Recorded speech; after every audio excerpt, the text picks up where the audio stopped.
KO debate series. We lit tonight. Y'all come through, man. Y'all know how we gonna show up and show out. See y'all all in the building.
What's going down with y'all, man? It's your boy KO, your boy Knockout Boxing, 86. And we here, bro. We back with another one, man. And to the homie in the back, yeah, you're going to have to get your other phone in, bro. I ain't never seen you up here before. So you're going to have to turn your camera on and you can turn it back off.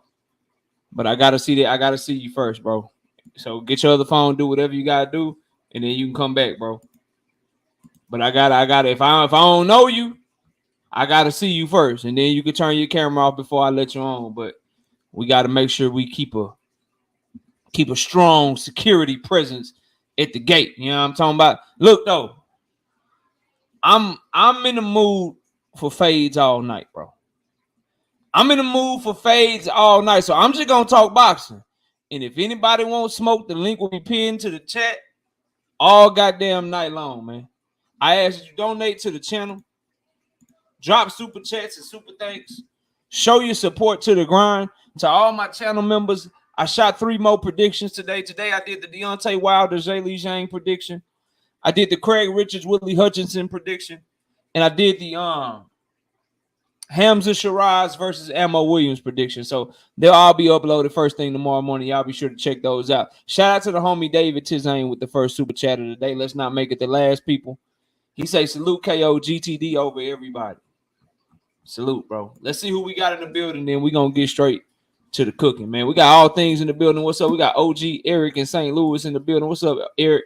We got brother Huey Q. We got my bro D Free. Y'all go check out my homie, man. Doing great work over there. Salute to my homie D Free, bro. What's up, man? We got Rodzilla Jones in the building. What's up, Rod? We got Ali Gifted Bully Kennels in the building. Cash Crypto. What's up with it, man? Salute. Bullet. What's happening with you? Just Do Boxing. Look, while you here, bro, later on, if I'm able to get to it, I got different segments depending upon how much smoke comes.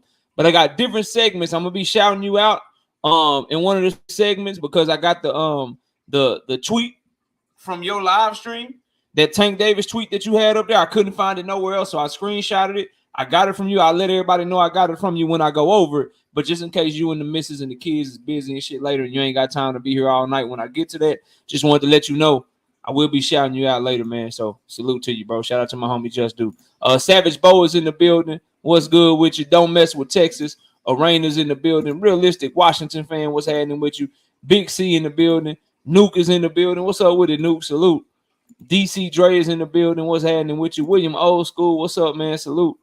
Who else we got, bro? Greg Roberts, I see you. Creole the Traveler, what's happening? LaRon Jones, what's up, LaRon? Salute. LaMarcus, what's happening with you, man?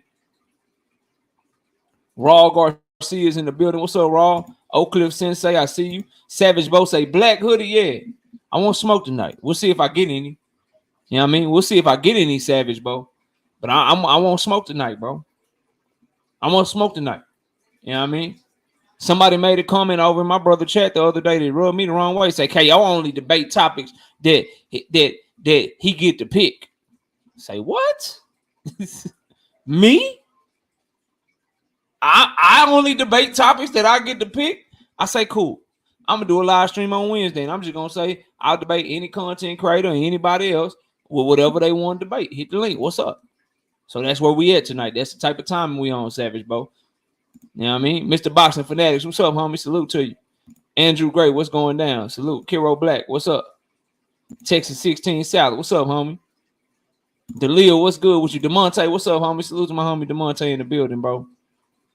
The Devin Haney knob gobbler himself.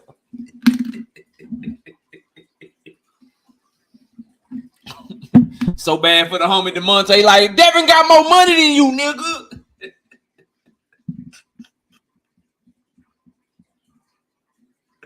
Fuck your boxing talk, nigga. Devin rich, young, and black, nigga. Shout out my homie DeMonte, though, man. Brian King, B Falcone, what's up? Jay Chestnut, what's going down, man?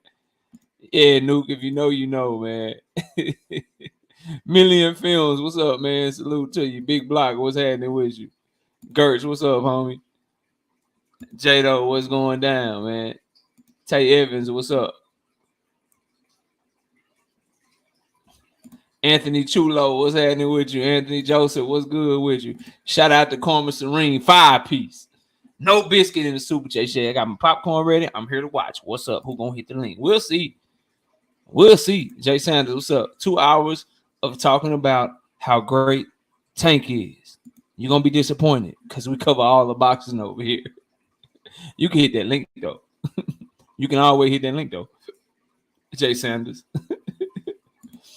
Young Murr, what's up, man? Salute to you, bro. Salute, man.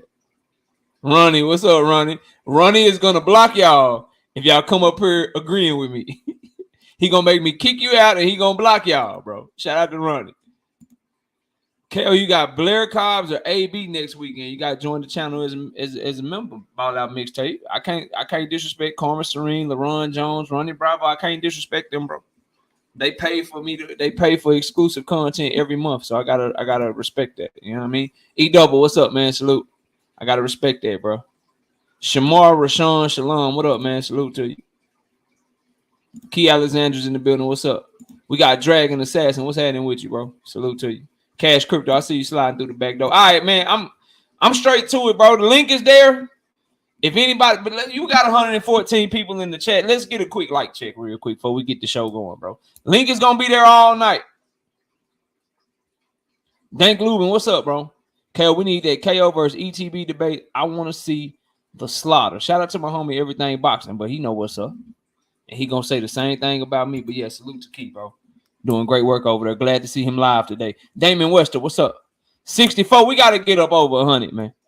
Once we get over 100, I'll start the show. Until then, let me take this time to tell y'all that we're going to be giving away 10 memberships to the channel tonight. We were supposed to do it last night, but my wife was like, I didn't see your text until you was already off. She be running around here doing all kind of busy stuff. She be busy as hell. Chase Benjamin, what's up? So, you know, we'll be doing that today at exactly 8:30. So if you ain't here at 8:30, you won't have a chance to win 10 memberships. We're giving away 10 memberships to the channel today. It looks like got one of the homies backstage. Quick body bag real quick. DeMonte, what's up? Man, listen. I heard the introduction, right? I'm standing on that shit. Fuck what y'all talking about on April 20th. What does your pockets look like? Is your pockets beat up in real life? Are you niggas winning fights in real life? You feel me? Like, what is your life looking like? You feel me? Niggas come on this bitch and have so much to say. I just want to know what your life looking like. You feel me? But as far as you, KO, I fuck with you, KO. But you get on this shit and it just All I hear is Tank this, Tank this. I love Tank. I love Tank. I'm surprised you ain't come up here and goddamn clap it up for that little nigga post. You feel me? Talking about he relatable to the kids outside. I'm surprised you ain't. You feel me? Mm-hmm. But I hate. Surprised? Or are you surprised when I'm critical of him?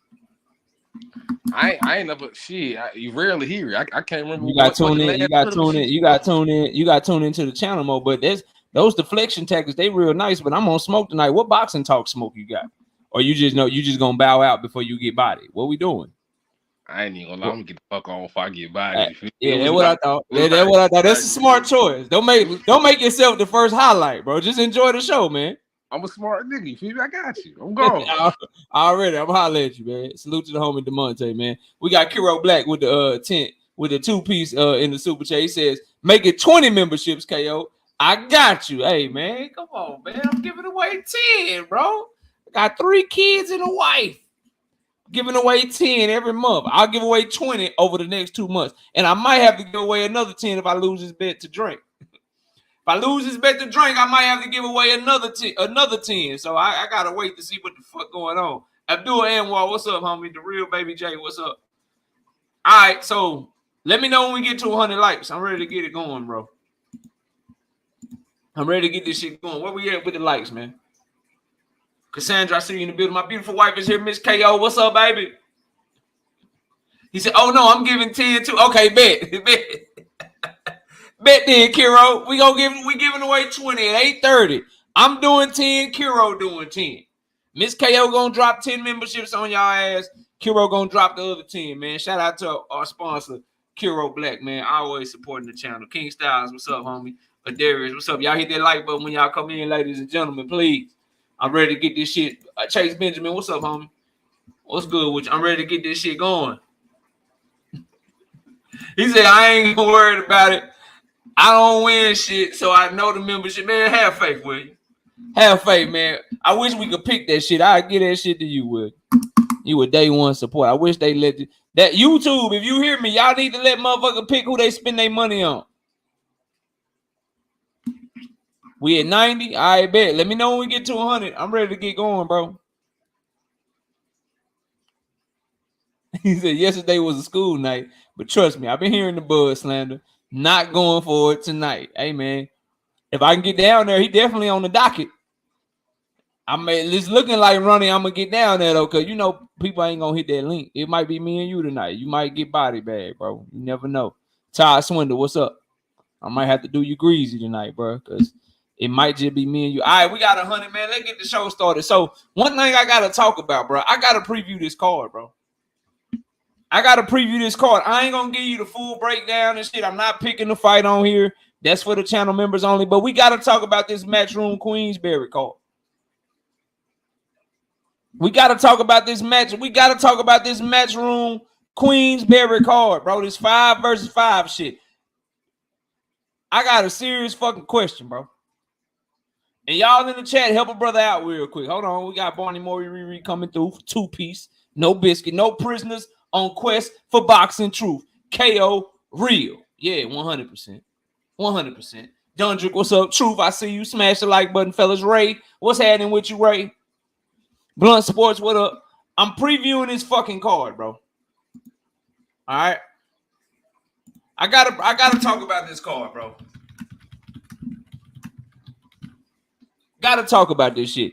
The first thing that I gotta talk about, and this is serious shit, bro. This is some serious fucking shit, man. What the fuck is Craig Richards and fucking Billy Hutchinson? What are they doing on the fucking card, bro? You give me all. If you look at this fucking card, bro, it is one fight that does not belong, bro. It don't belong. Quick, what's up? I see you. It does not belong on the card, bro. And it's this goddamn Craig Richards, Willie Hutchinson shit. They fucked up an otherwise fuck-uppable card. I don't even know if that's a word, but we rocking with it. They fucked up an unfuck-uppable card by putting Craig Richards and Willie Hutchinson. You mean to tell me the 2 biggest promoters in the UK didn't have nobody else? They didn't have nobody else. Frank Warren went into his bag and he pulled out Willie.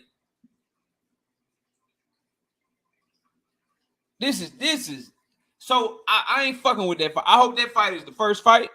I hope they get that shit out the way while I'm doing my yard work, bro. Shout out to the homie Emmanuel Carter, 5-piece. No biscuit in the super chat. Salute, Emmanuel. I hope they get that bitch out the way ASAP. Like, make that shit first, because we know the card gonna start like 9 a.m. Shit gonna start like 9 a.m. Right?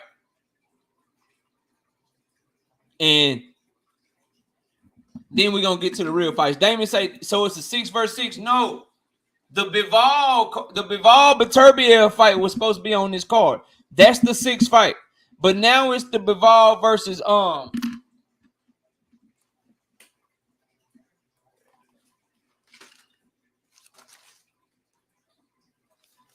Zanad.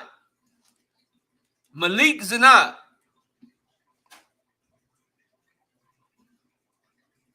Right? So it was supposed to be 5 versus 5 plus the undisputed light heavyweight fight. But that shit got fucked up when Beterbiev pulled out with an injury and shit. So for me, bro, the card start off and I'm like, nah. He said, KO, I need that prediction too. I shot it today. I got you. I shot it today. I got you, bro. That was a boxing Bible, KO. No, that's my real Bible, bro. That's my real Bible up under that. But this was my I call it my knockout boxing binder, bro. Got all my notes and my picks and shit. The boy be taking notes, man. I be working hard, bro. That's why I say smash the like button, man. Shit. That shit free. Smash the like button. Donate to the channel. Okay? And hit me up if you want to debate, man. You know what I mean? knockoutboxing86yahoo.com. Let me kill a lie real quick. Why Tank and Frank not selling? All right, so Tank versus Frank is about to do a $18 million live gate. Okay, so let's see now. Devin Haney, you know what I'm saying? Last time he was the A side and he was putting on a performance. Since you were Devin Haney knob gobbler, let's do it now. He did a $1.7 million live gate, so let's do 18 divided by 1.7. All right, that's 10.5. Tank Davis card is selling 10.5 times better than Devin Haney's last time he was headlining as the A side.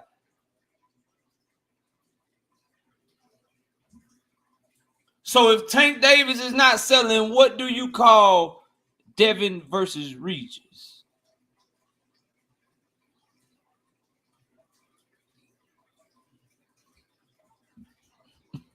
They not moving because they already gone. It's not moving because they already gone, dog.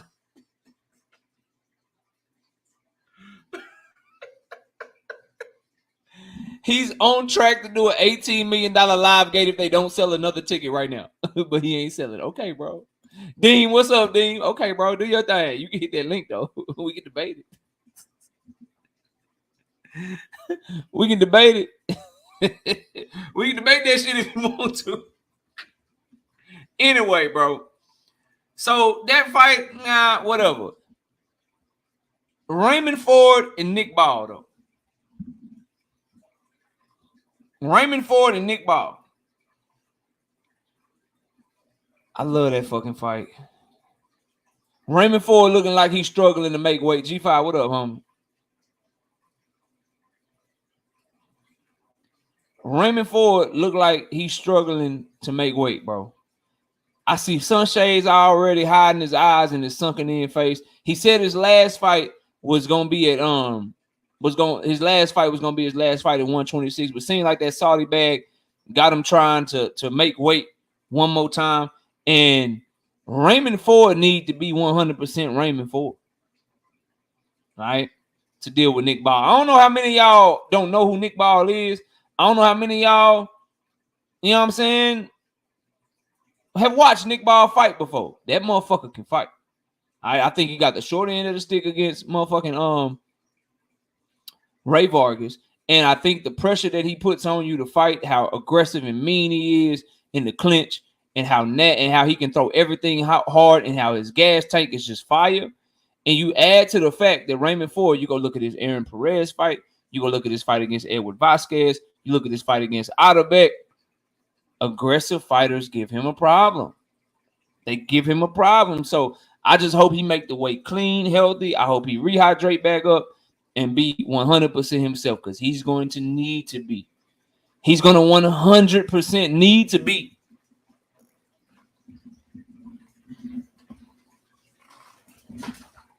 $100% of himself as he takes on Nick Ball, bro.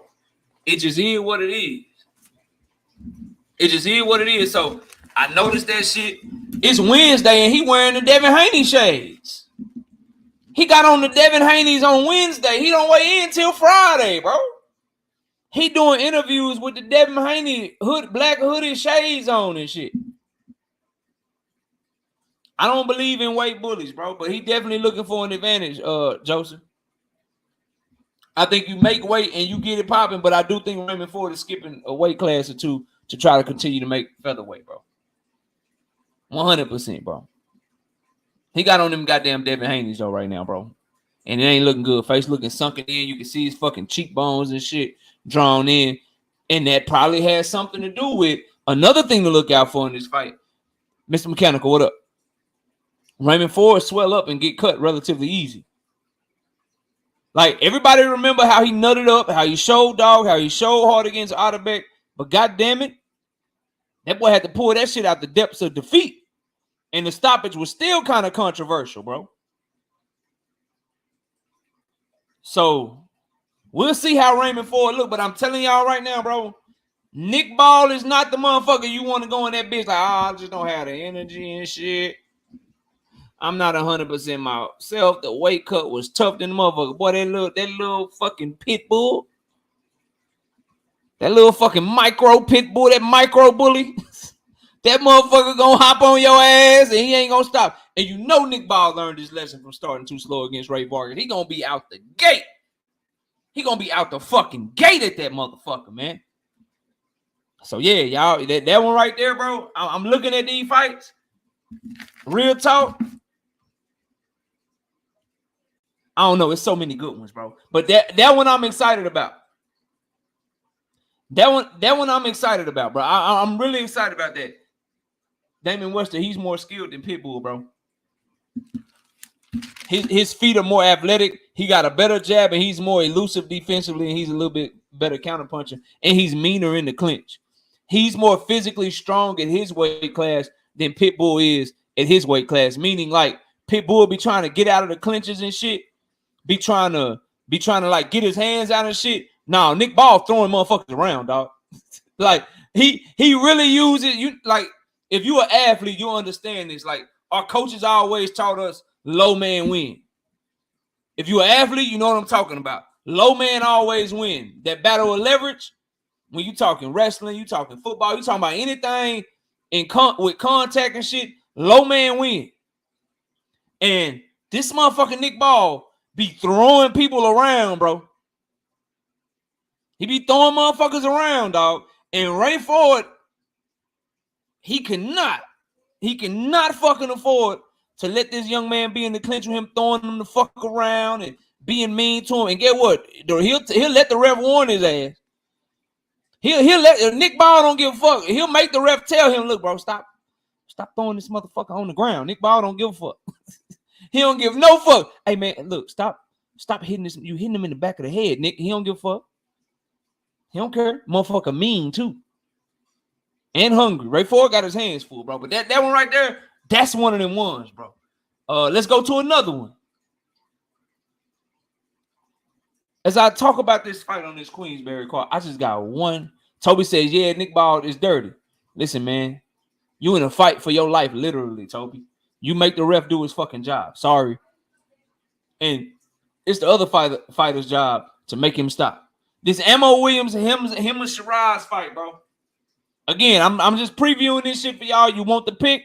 I gotta respect Key Alexandra, Ronnie Bravo, Mr. Mechanical, all the other channel members, Pearl Infinity, Blunt Sports. They all get the full breakdown and prediction. But I can only give, you know what I'm saying, previews for this shit. Listen, though, we're giving away a total of 20 memberships to the channel today. I'm giving away 10, and my homie Kiro Black has decided to match the 10 that I'm giving away at 8:30 p.m. So in 27 minutes, we'll be giving away memberships, and I do got picks up for this whole card. So, you know what I'm saying? Y'all might want to be here for that. You got to be in the building, present in the chat, participating in order for you to get gifted a membership, though. Otherwise, YouTube ain't going to pick it up. Look.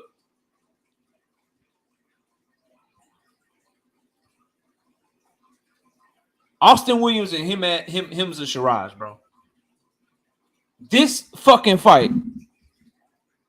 First of all, did anybody see the media workout? If you saw it, say you saw. If you didn't see it, I can show it to you real quick. Did y'all see this shit? Matter of fact, it's over 200 people. I know some of y'all didn't see this shit. Hold on. Hold on, bro. Hold on a second, bro.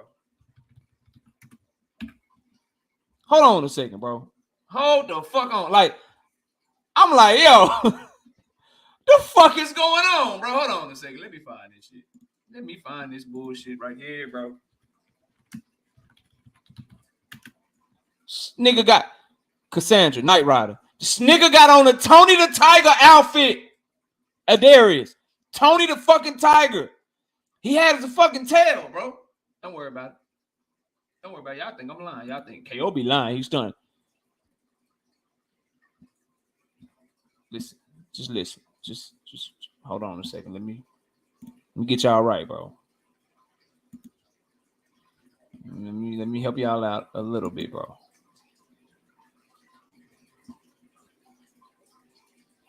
Shout out to my homie BF. I just realized I watch him so much and he be saying that shit all the time. Salute, homie. I know you always watching. But yeah, as he would say, let me get y'all right. Let me help y'all out. Look at this shit, bro. Look. What is this, bro? What is this? Why is he boxing with a Tony the Tiger tail on, bro? Savage Killer Queen, what up? I'll play it for you. And then that ain't enough. Y'all think that's some funny shit. Watch this shit real quick. Watch the workout. Y'all peep the workout real quick. Peep the workout now. Matter of fact, let me make this shit big. Yeah. Peep the workout. Y'all peep this shit now. Do a camp as well for Raymond Ford. Was there any inkling for you to say no? Let's sit this one out. Nah, never. Never. I'm the type who's in the gym all year round, so I'm always ready whenever the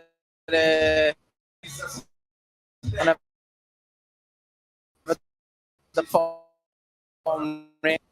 Do a camp as well. I had to play it again. For you to say no. Never. The type who's in the. I don't want to see nothing else, bro. I'm done, bro. I don't want to see nothing else. So that's what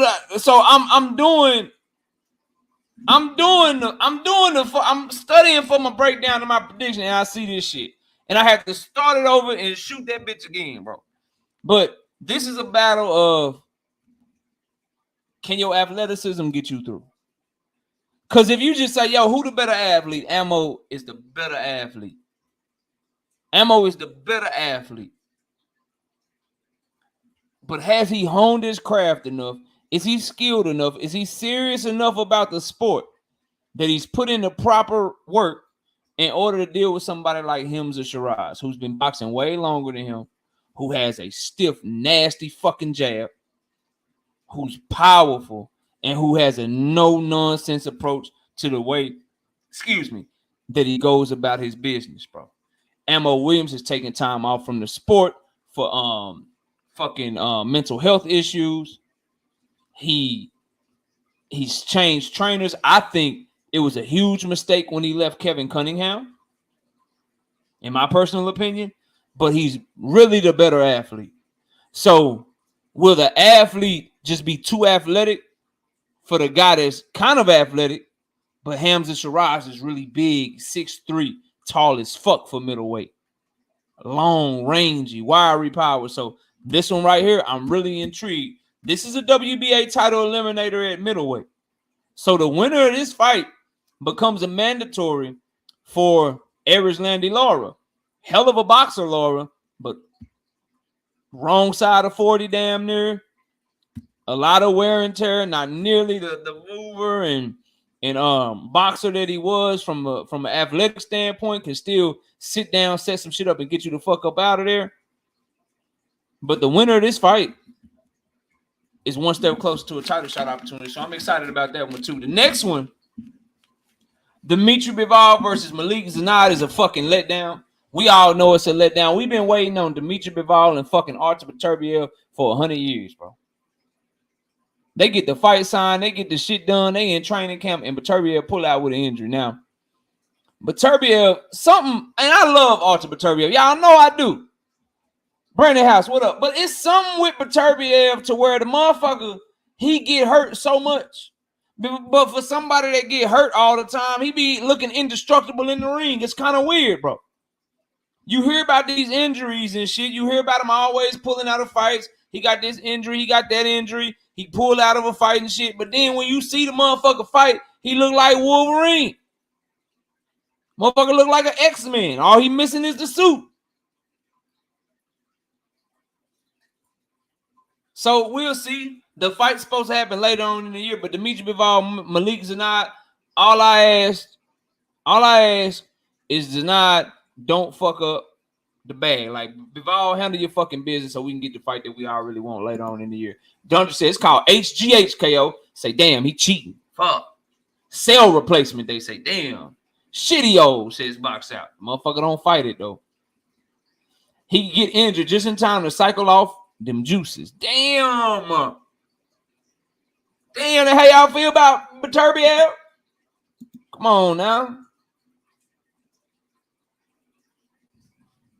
So you want that more than Fury and Usyk? I think it's a hellified matchup. Now, let's get to the heavyweights real quick. And the smoke link is still in the chat. I'm just talking boxing here, but where the smoke? Let me take a sip of wine. Maybe I got to pretend like I'm drunk and somebody hit the link. But I keep going through the show. I got a lot to talk about. Freedom's March, what up?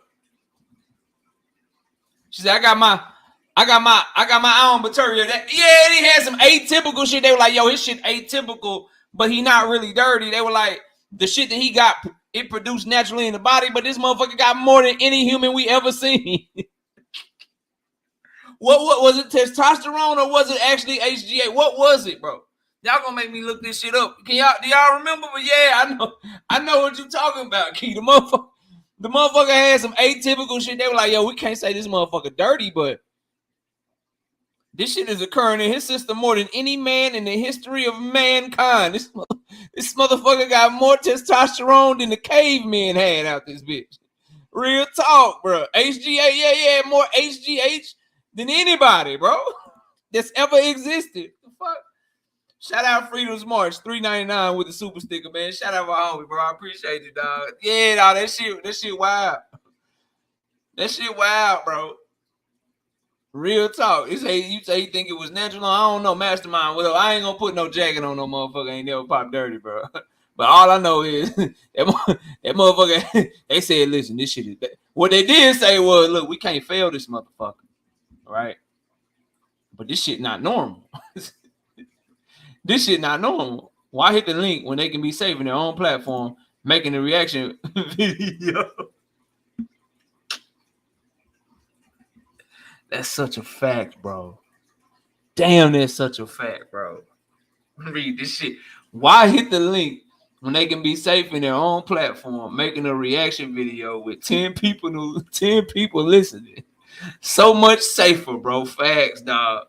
Man, I cook KO, man. Shit, man. You see what he said right there? Let me pause it and run it back. I'm gonna pause the shit and run it back, man. I'm gonna cook that nigga, man. He lucky with people on the panel. See, the only reason I ain't cooking because there were people on the panel. You ain't lying, bro. You ain't lying. So, Bivol, Zanad, a letdown. Philip Hrgovic versus Daniel Dynamite Dubois.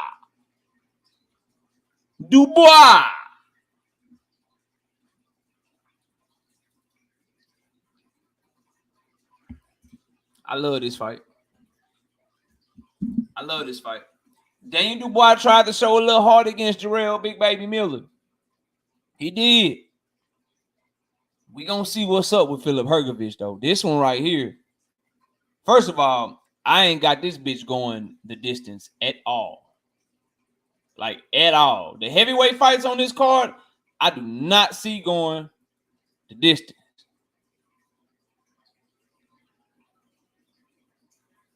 Philip Hergovich had a tough fight with Zhilei Zhang, but he dogged that shit out. Came on strong late, and that motherfucker got a beard on. I ain't seen motherfucker just take Zhilei Zhang left hands like that.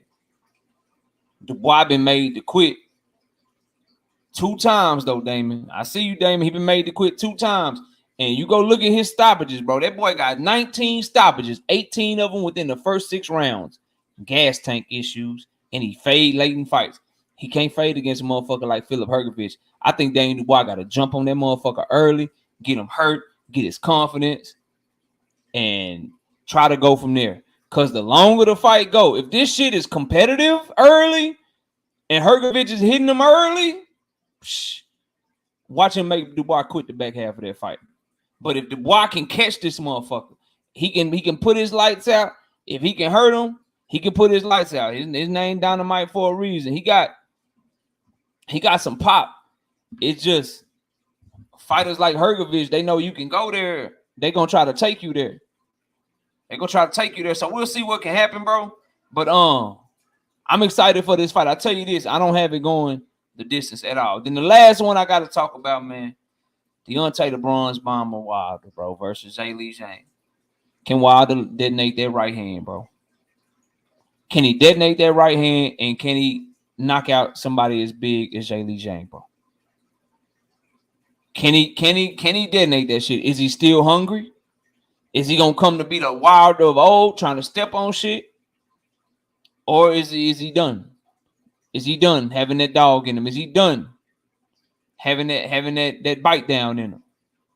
Zhilei Zhang, what you gonna look like after the first 5 rounds of the fight, bro? What you gonna look like the first 5 rounds of the fight? Because he's known to come out the first 5 rounds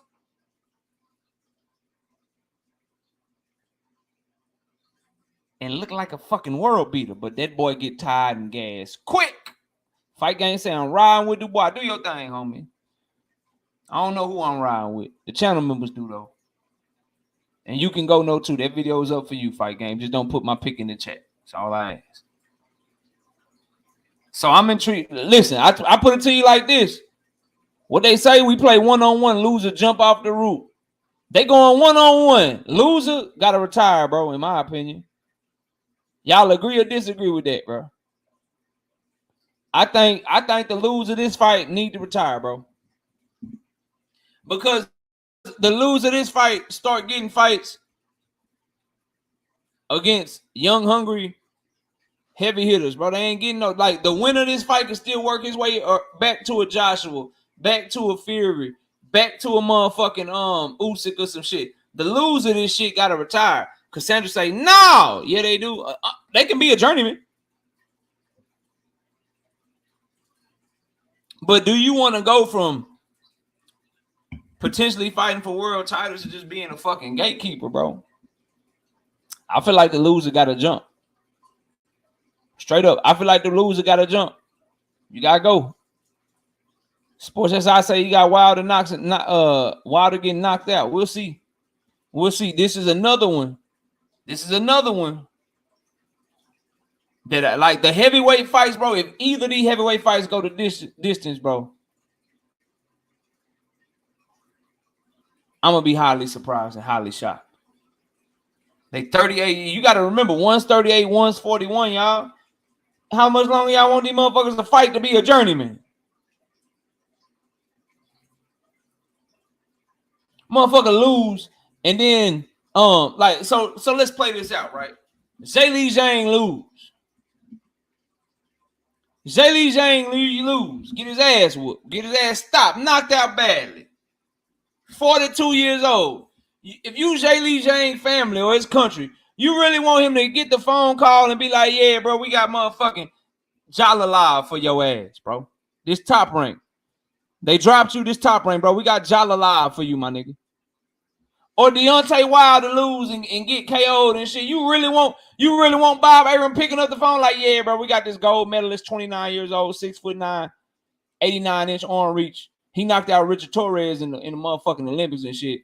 He undefeated with a 97% knockout ratio. He can move and shit. Got a nasty ass left hand, bro. We want to put you in the ring with Jalalav, my nigga. Cause that's where the loser go if they keep fighting. You start getting phone calls for Jalalavs and Jared Andersons and Richard Torres and shit, bro. And I don't know if y'all, out of all them names, the one I mentioned first, that's the bad motherfucker. That's the one y'all need to keep your eye on. You need to start studying up on him, bro. Jalalav, bro. Go study up on Jalalav. Like the loser of this motherfucker, right? The loser of this motherfucker, you journeyman, you start getting Jalalav phone calls and shit, bro. Tough ass fights where they expect you to lose and shit. Nah, bro. Go out with your dignity, bro. Go out with your dignity. Whoever loses fight. This one right here, heavyweight fight. Loser gotta jump. Shout out Young World. 5-piece. No biscuit in the super chat. He say, Garcon. Just throwing some color in the chat for the cook. Y'all check out my music on The Masked Singer Season 12 coming soon. Wow. Fire, bro. Do me a favor. Let me know what episode. I'm going to make sure I sit down and watch that shit. And if I happen to be live, I'm recording that shit. So when you know what episode, bro, email me or message me or just come by a video and let me know, bro. I'll be checking for it. Real talk. And salute and congratulations for that. That's a huge honor, bro. That's a huge honor to you, man. You deserve that shit, bro. One of the best musicians in the world, Young World, bro. Doing his motherfucking thing out here. We got famous people in the chat, man. Jay Nora, what's up, bro? Salute. All right, so that card fire, bro. I'm done. Nobody got smoke for KO? No. And I said any fucking topic. I said any goddamn topic. You can be a content creator or you can just be somebody from the chat. I say any topic. I'm about 42 minutes in. I ain't got shit yet. Somebody get Brandon Smith the fuck out of my chat. Somebody get Brandon Smith out of my chat, bro. We don't do that over here. Salute to them. 78 does great work running that organization. PFTB is my brother, bro. Much love and respect to that organization. Much love and respect to TWT, man. To everybody out here making content, bro. Don't come over to my chat with messy shit. We don't get down like that over here. Get the fuck out of my chat, bro.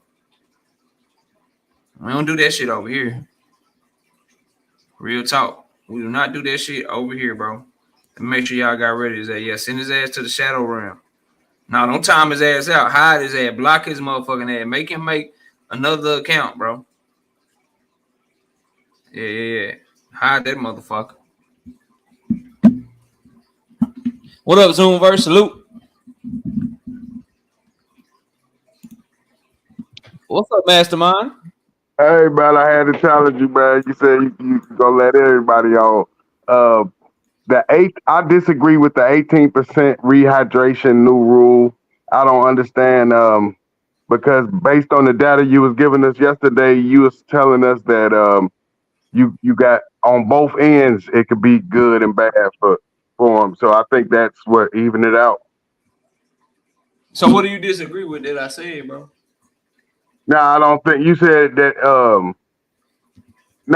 About them. No, I don't know if I just disagree with the rule. You said that it's a fair. You think that's fair? A fair rule if they implement it.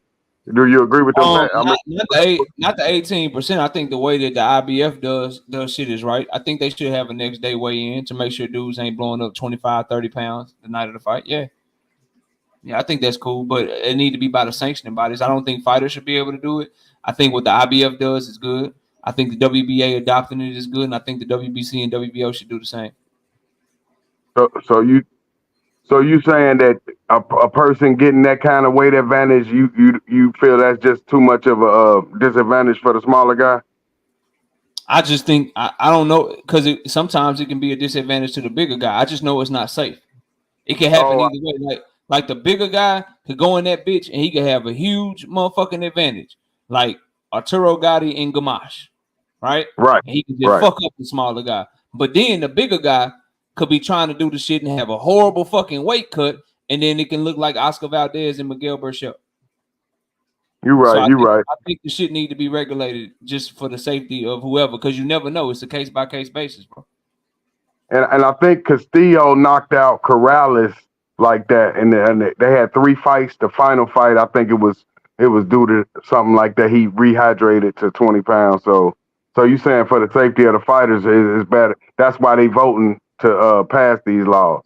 Yeah, they already voted it, but I want to make this clear. So we did the research and we had Rachel Donaire come up here and we got the documents and shit. That rule that everyone's talking about in this California State Athletic Commission is not a rule yet. They voted it, they passed it. It's still going through legislation. So it was not in effect at the time that Devin Haney fought Regis Prograis. So Devin Haney did not indeed break any rules, bro. So so you think that might be a defamation lawsuit? The documentary is that I mean, they could, but there's somebody with, you know what I'm saying, 2,000, 3,000 subscribers. Is it worth their time? Do they have enough money that Devin Haney would it'd be even worth his time? He probably spend more money on legal fees and shit. Right. Well, hey, man, you clarified everything, man. I appreciate it. All right, man, take it easy, bro. Thank you. Freedom, what's up? What's good, bro? How you doing? Chilling. What's good? So I thought I'd come up here and give you a little run for your money. I'm with it. I'm really interested in why you feel like the rehydration clause is a good thing. Why do I feel like it's a good thing? Because the way that IBF, because cutting way too much weight and gaining way too much weight is dangerous for fighters. I would agree. So I agree with that. But now we're talking about a whole ball of wax here, where guys are going to cut down. You're not preventing them from cutting down. You're preventing them from rehydrating to a certain point. So they're still going to cut. They're just going to be less healthy when they get in the ring. You know what I'm saying? So that's their stupid ass decision. It would discourage them. That's true. But how do you really solve for that? Because everybody is can also it can go both ways. You can also only allow people to cut a certain amount of weight, bro.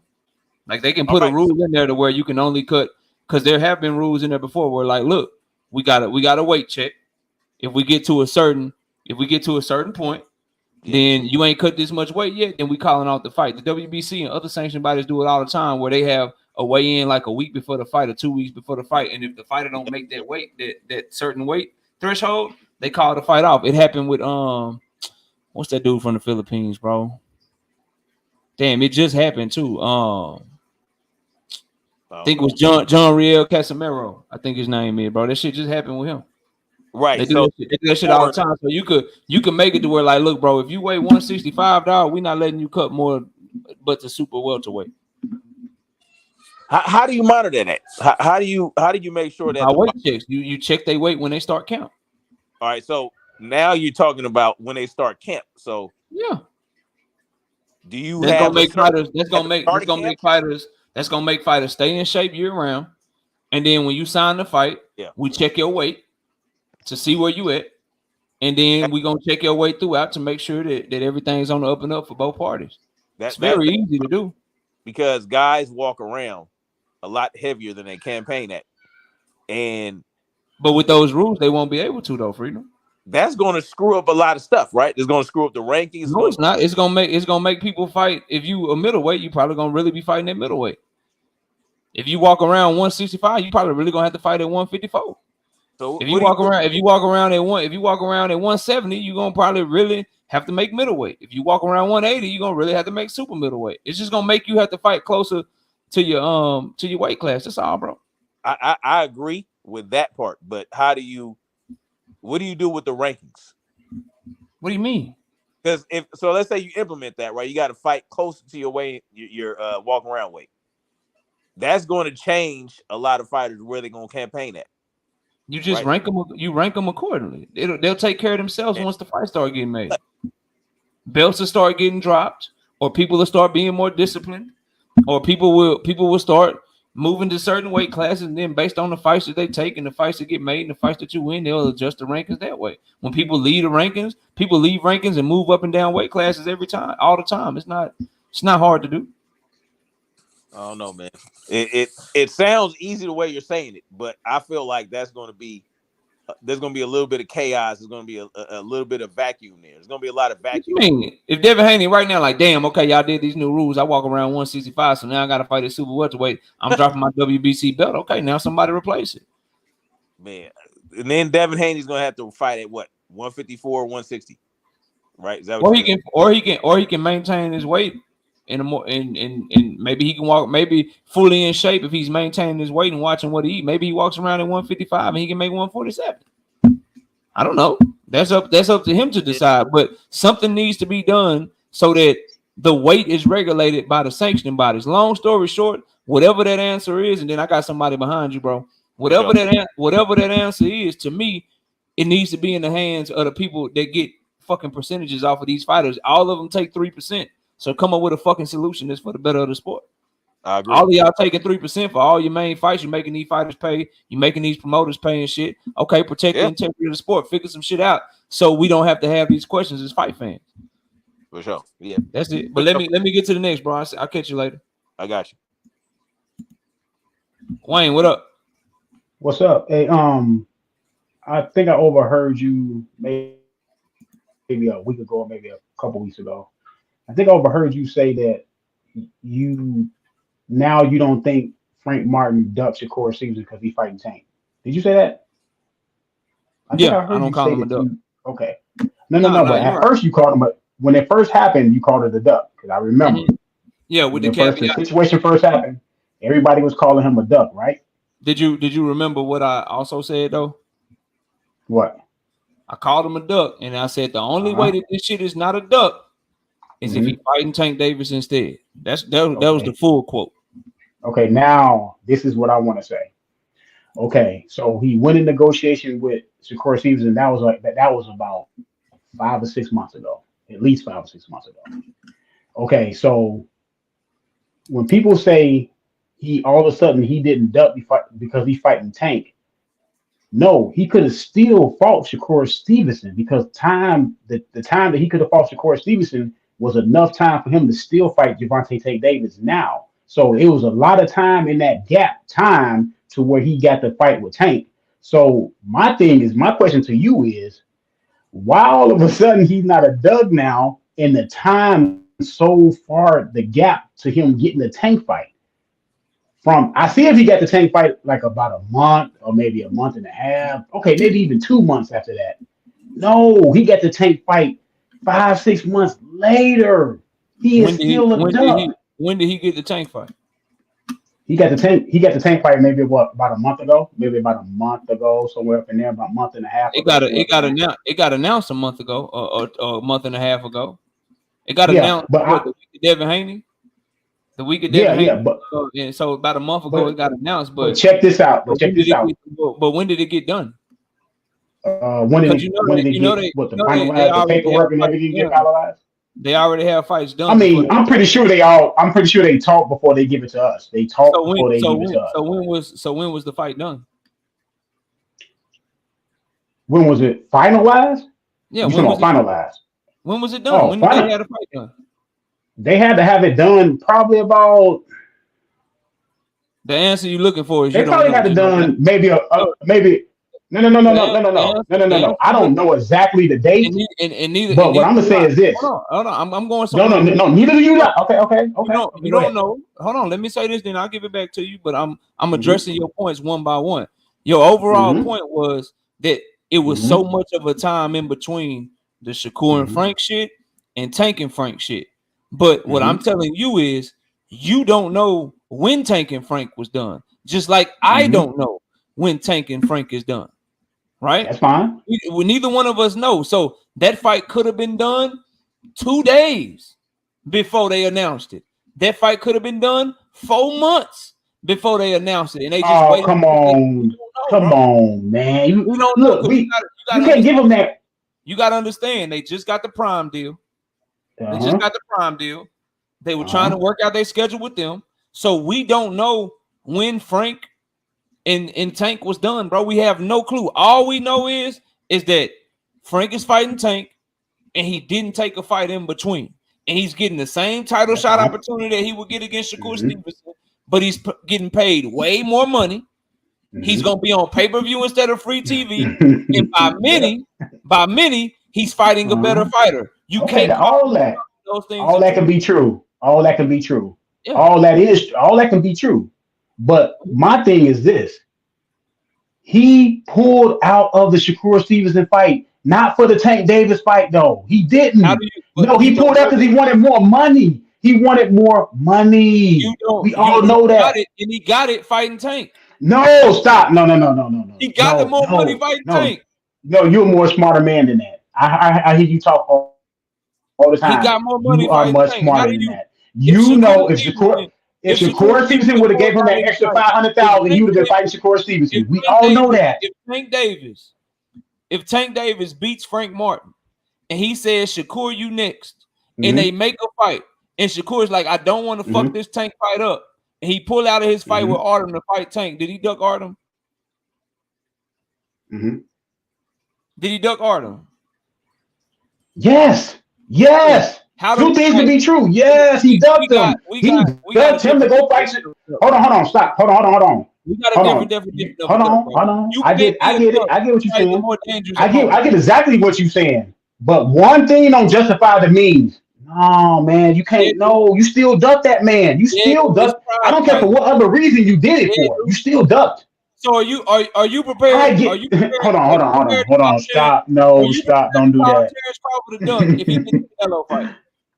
Are you prepared to call Terrence Crawford a duck if he fight Canelo Alvarez instead of Jermell Charlo, who's his WBA mandatory? Are you prepared to call him a duck? No, I don't care about. No, I'm prepared to call him a duck if he. No. I'm prepared. No. Look, I'm prepared to call him a duck if he's in negotiation with somebody else and he agreed to the fight. And then he all of a sudden say, no, I'm gonna fight Canelo because that's for more money. No. It's mandatory.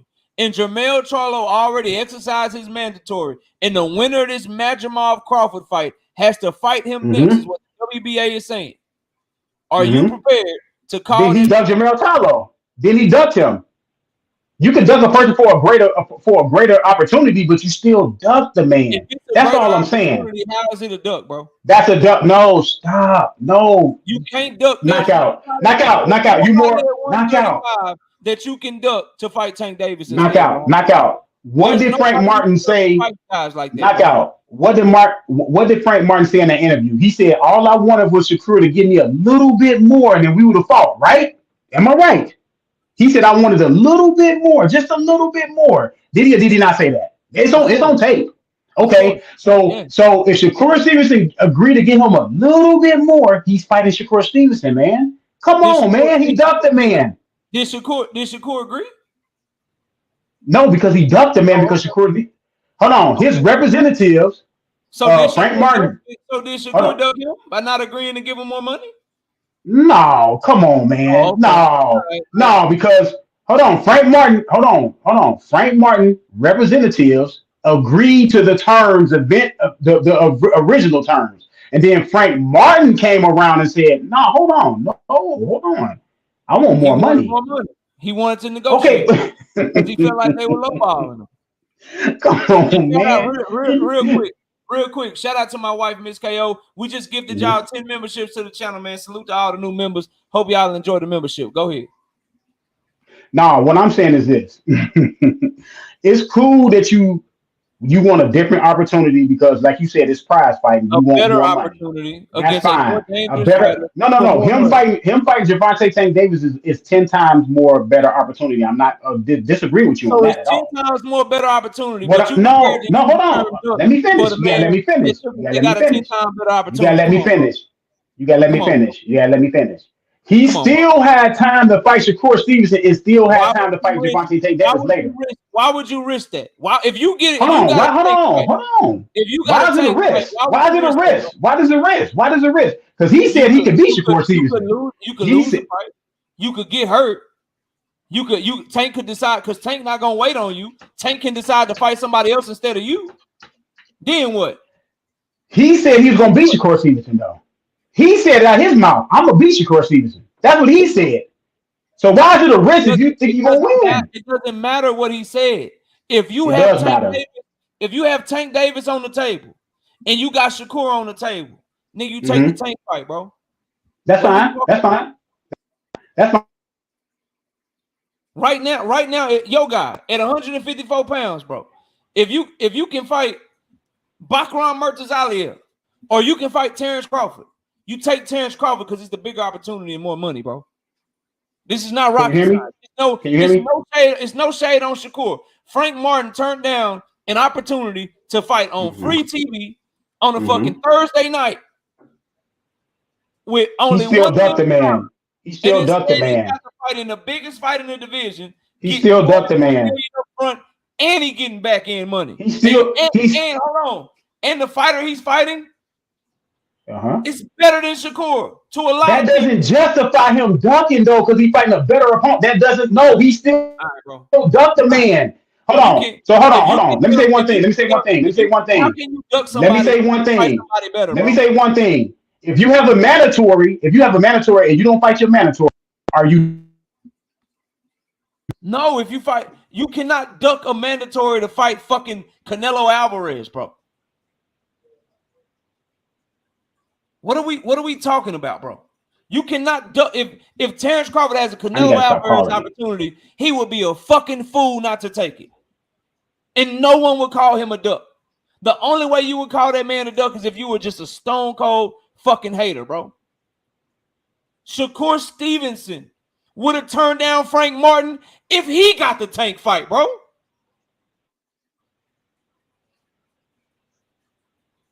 Like, what are we doing? Can you hear me? I can hear you, bro. Okay, so if you have a mandatory and you say, okay, I'm not gonna fight my mandatory, I'm gonna go ahead and fight this other guy, you still ducked your mandatory. You went over him and went to go fight the other guy. Frank Martin had a chance to fight Shakur Stevenson, beat him, and still fight Gervonta Tank Davis. There is no risk if you think you're gonna win. There is no risk. Terrence Crawford, looking at the biggest fight of his life, Terrence Crawford fought a fight in between him and Earl. Terrence Crawford fought a fight in between him and Earl. Yes or no?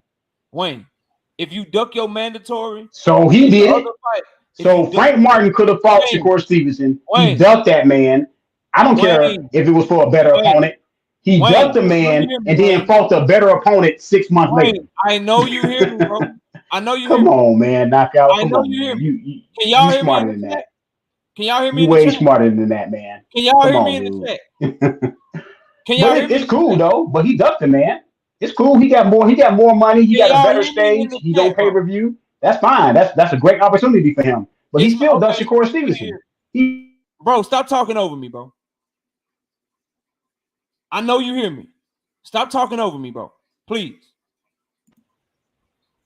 I mean, I said it's. I'm trying to answer your question, but you're talking over me. You asked me about mandatories, and can you duck your mandatory if you fighting another guy? It depends on who the other guy is, Wayne. If the other guy is a fighter that is better than your mandatory, if the other fighter is a fighter that gives you a bigger legacy than your mandatory, if the fighter is another fighter that gives you more money than your mandatory, then you cannot duck that motherfucker by taking the better fight. Tank Davis is the better fight. He's the more lucrative fight. He is the more dangerous fight for Frank. So why in the fuck is that a duck? Terrence Crawford would not be ducking anybody at 154 if he decided to take an opportunity to go get the biggest payday of his life against a better fighter than all of them in fucking Canelo Alvarez, bro. Y'all's definition Frank Martin, definition Frank Martin ducked Shakur Stevenson. You called him a duck. I'm not done. You called him a duck. I'm not done. I'm not done at all. Oh my God. If Terrence Crawford fights Canelo Alvarez is a better fighter than everybody at 154. Canelo Alvarez gives Terrence Crawford more money than everybody at 154. Canelo Alvarez gives Terrence Crawford a better legacy than anybody at 154.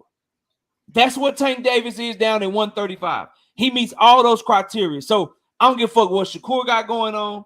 I don't care what Loma got going on. Keyshawn Davis, fucking Dennis Baranchek, Frank Martin, Raymond Muratala. I don't give a fuck what none of them got going on. If they turn down anybody but fight Tank instead, that's not a duck. Because otherwise, them niggas getting no back end bread. They not fighting on pay-per-view.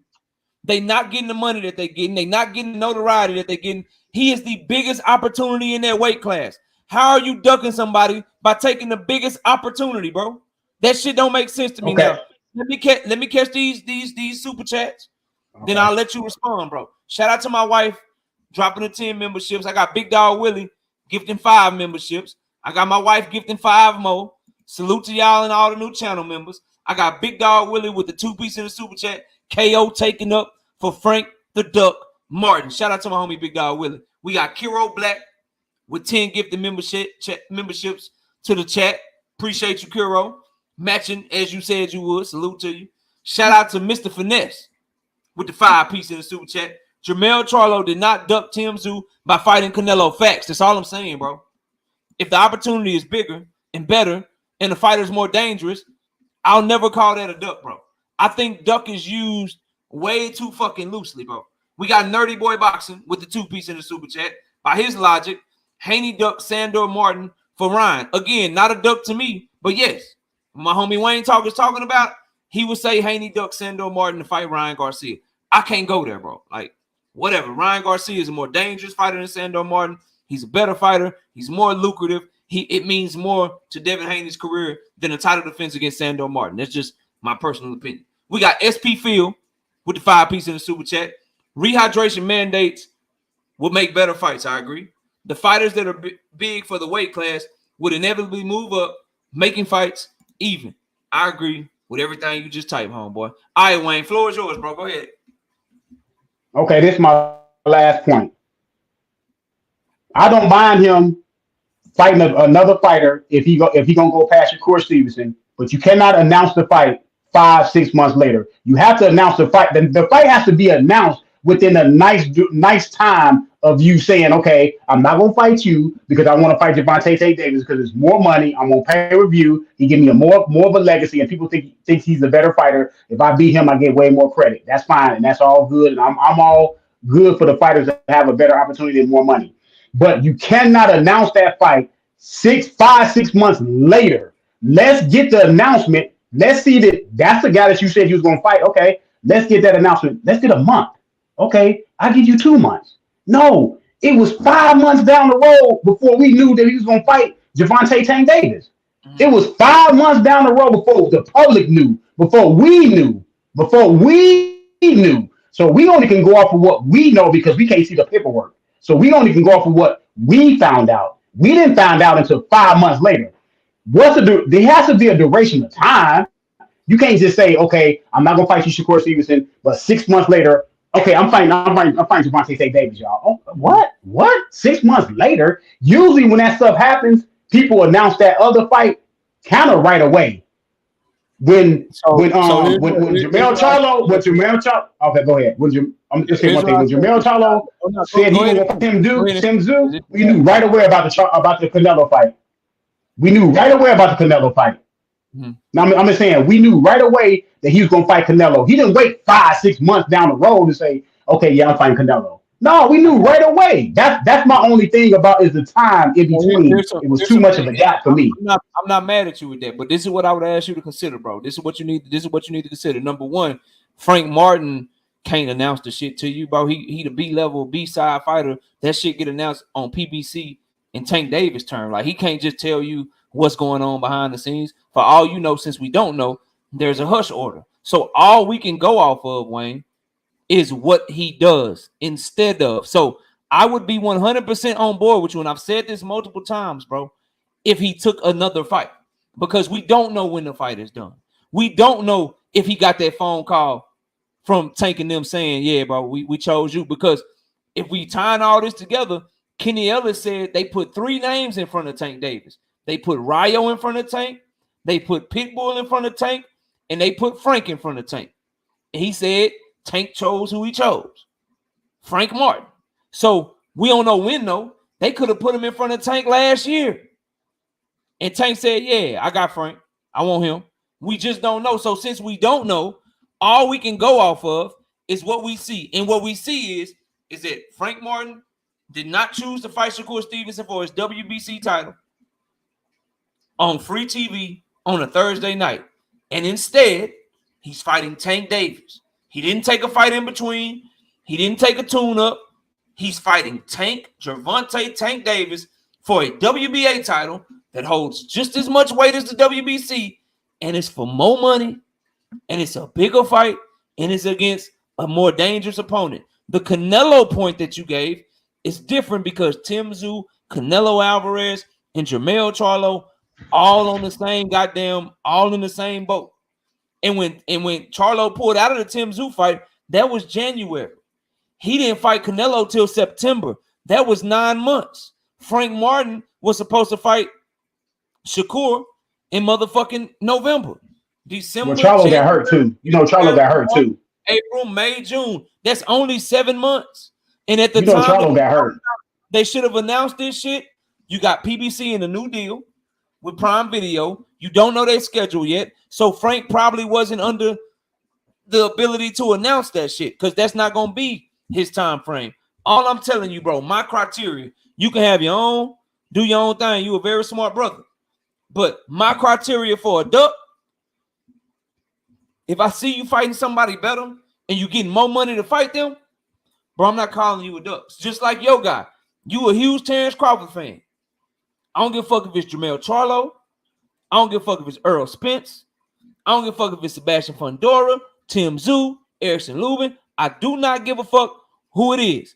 If come December, January, that motherfucker say, fuck all these mandatories y'all done made for me. Fuck all these deals y'all offering me. Fuck all that shit. I'm fighting fucking Canelo. That nigga didn't duck not one of them. You can't duck none of them niggas to fight Canelo, just like you can't duck none of them other niggas to fight Tank. And the way that you know that, Wayne, and I'll let you go, bro, is that Shakur Stevenson would do the same fucking thing, Wayne. If Shakur Stevenson got a call right now and they were like, look, bro, Tank just knocked out Frank. You know what I'm saying? He want to fight you in October and shit. Shakur gonna be like, yo, Artem, fuck you, nigga. I got the Tank fight. I can't risk breaking my hand or getting hurt in camp, nigga. I'm training for that fight. Everyone would do that, bro. So you can't call somebody a duck for shit that everybody would fucking do.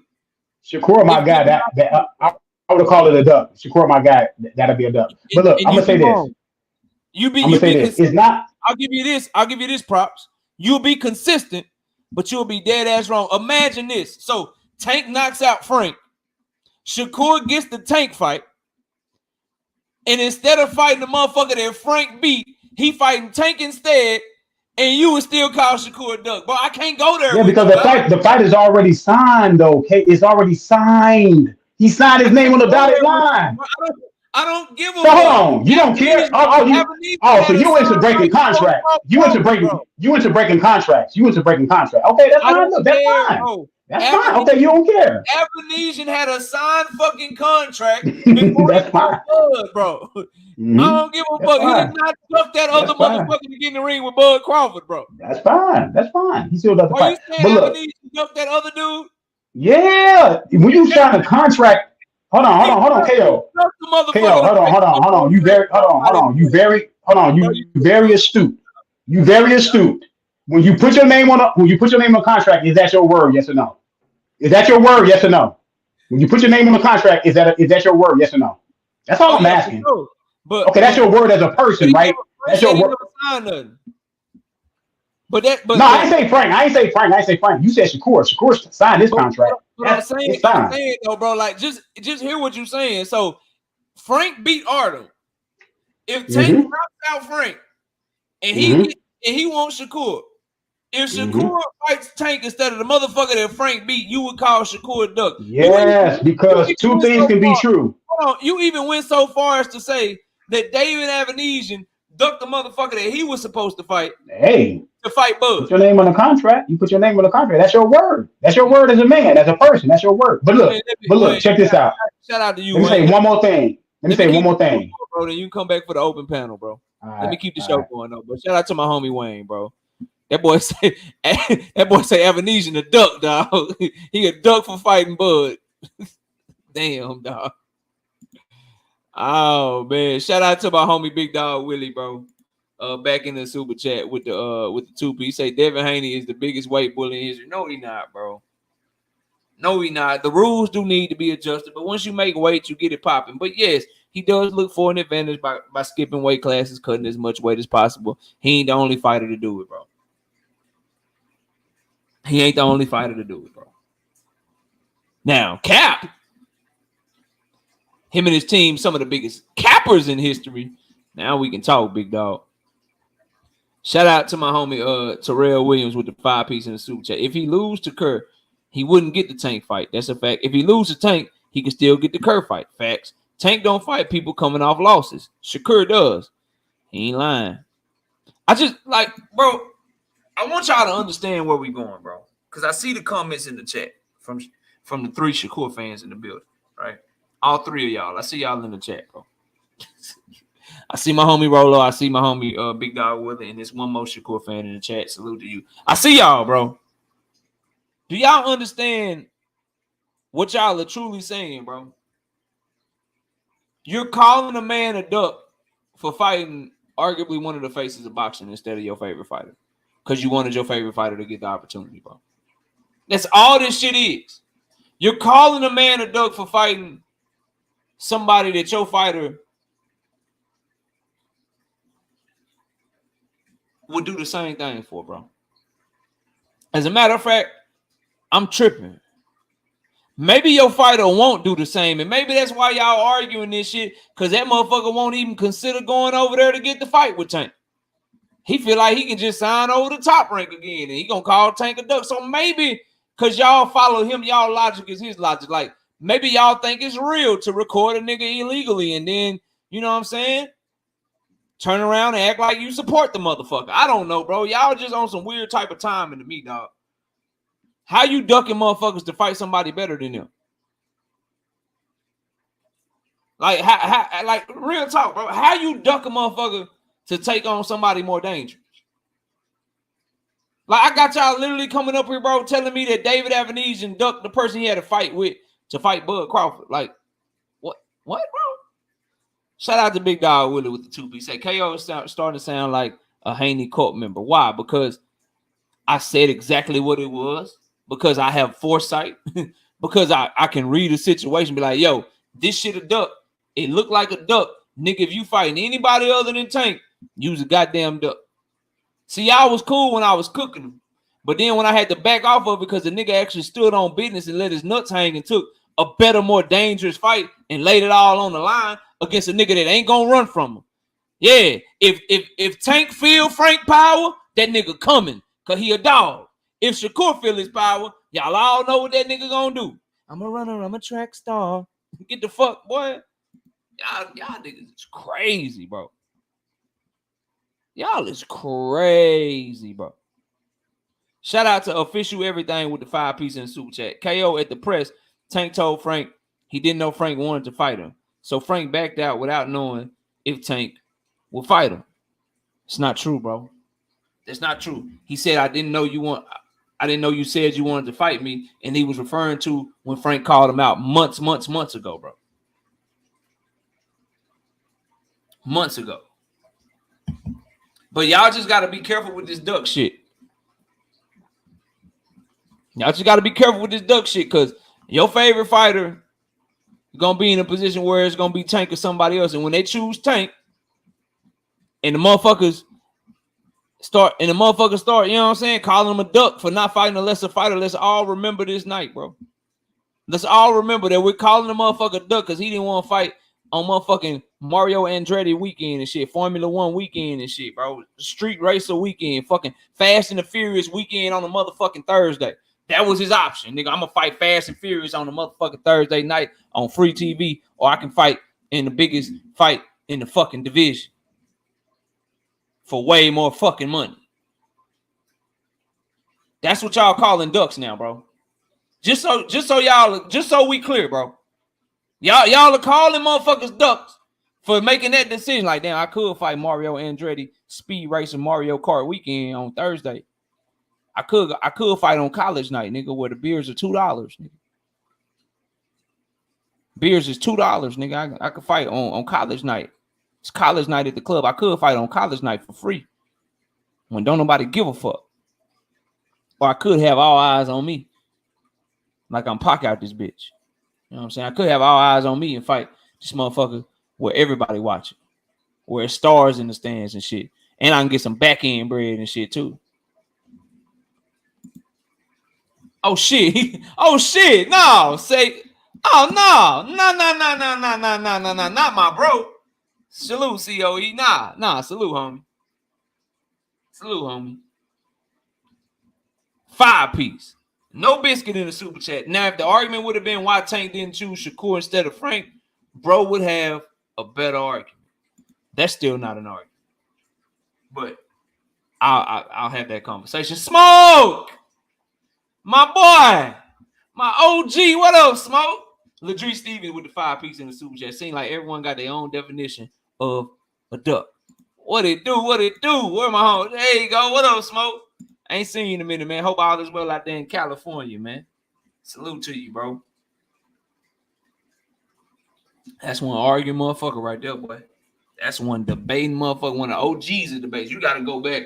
You can go back 9-10 years, see that motherfucker debating on YouTube, bro. But salute, Smoke. Glad you in the building with us tonight, homie. All right, so where else was I, bro? Let's keep the show moving. Y'all see the link if y'all want smoke. I'm just gonna keep going through this shit, man. Canelo relinquished his undisputed crown to the IBF. The IBF don't be playing with the mandatory. They say, Canelo, you gotta fucking fight. You gotta fucking fight this motherfucker. Williams scored and shit. Canelo said, no, I'm not fighting him. Because ain't nobody gonna pay Canelo for that fight, bro. Ain't nobody gonna pay him for that fight. Here are the fights that people will pay for. They'll pay for David Benavidez. They'll give him his purse that he wants. They'll pay him for Terrence Crawford. And he might be able to get the zone to cough up some money for the Berlanga fight if he's willing to take a pay cut. But here's the tricky thing, bro. Here's the tricky thing. Canelo still got one more fight left with the PBC deal. He still got one more fight with the PBC deal. Right? So, I don't know what Canelo is going to do. If I'm PBC, I'm like, look, bro, we only paying for David Benavidez in September.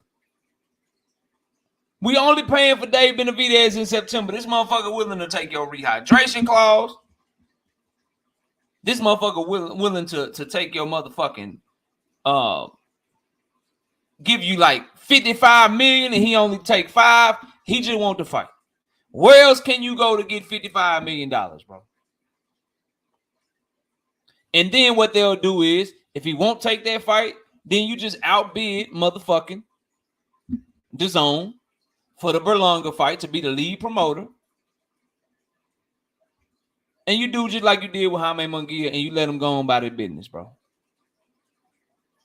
But you really push that David Benavidez fight because they got the next star. If they can get Canelo in the ring with him and he's somehow able to beat Canelo, that'll be huge, bro.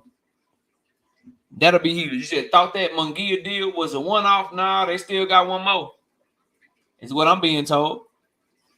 He tried to walk away, but the only one they would substitute and still pay him was the Munguia shit. So we'll see. We'll see, but I'm being told they got one more fight with him, but we'll see what he do. We'll see what he do. Even if it's a one-off, they still offering him the most money for a September fight, unless he's going to sit out the ring until December, January and pull up a super welterweight that he get no credit for.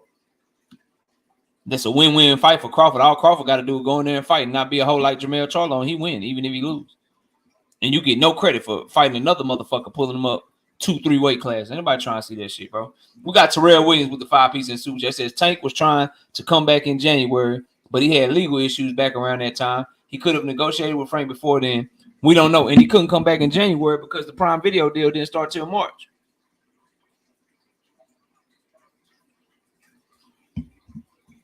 The Prime Video deal didn't start till March. And I know you don't mind because you want a cherry pick gone wrong type of deal, Rolo. I already know what you on, brother, and I ain't mad at you. He said Canelo ain't fighting Dave Benavidez. It's time to get over that shit. I can't, bro. I'm too much of a boxing fan, bro. I can't get over that shit. Because if David Benavidez don't get his shot, then don't nobody deserve no shots around this bitch. If David Benavidez don't get his shot, don't nobody deserve no shots, bro. Nobody. If he can't get his shot, don't nobody deserve one. What he gotta do? What the fuck he gotta do, bro? He done beat the motherfucker you didn't want to fight, beat him up. He went in there, beat up Caleb Plant. He willing to take all your stipulations. He done made himself your highest fucking payday.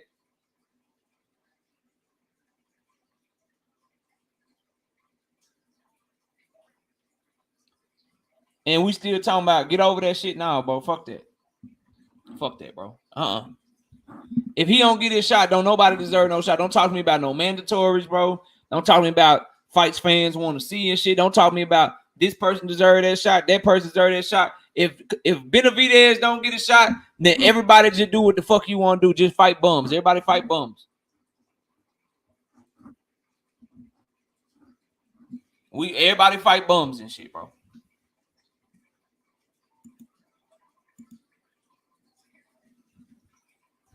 Everybody need to fight bums, bro. I'm answering no questions. Hit the fucking link.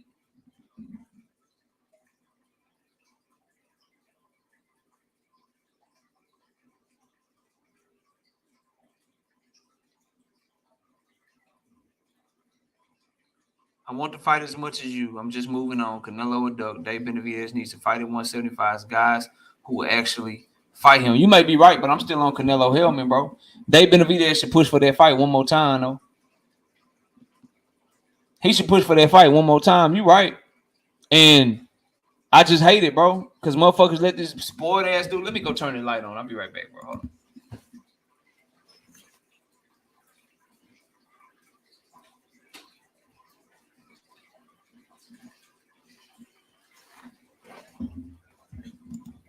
Allow this spoiled ass dude to pick and choose when a mandatory good for him, when it's bad for him. Oh, John Ryder, he trash, he garbage, but shit, they willing to let me fight his ass in Mexico, and they gonna pay my guarantee, so I fight his trash ass. Fuck how much money it make. Fuck that shit. Oh, William Skull, don't nobody want to pay for this shit? Fuck this IBF belt. Oh, y'all pay for me to fight Jamel Charlo? Man, I do that shit. What's up?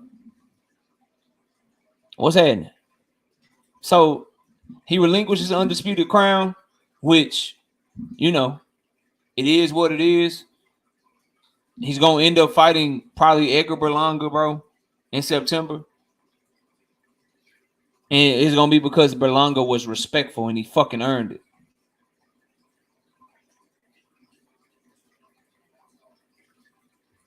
He was respectful and he earned it. He's a good fighter. He works hard. That's what they're going to tell you, bro. That's what he's going to tell you, that he get the fight because he respectful.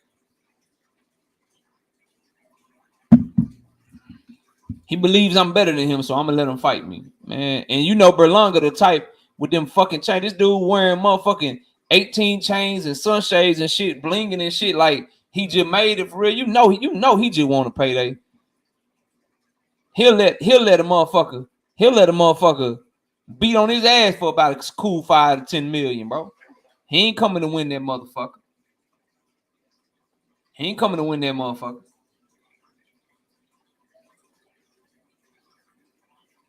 Jonathan Jackson say, pay him what he wants to fight David. You be a goddamn fool.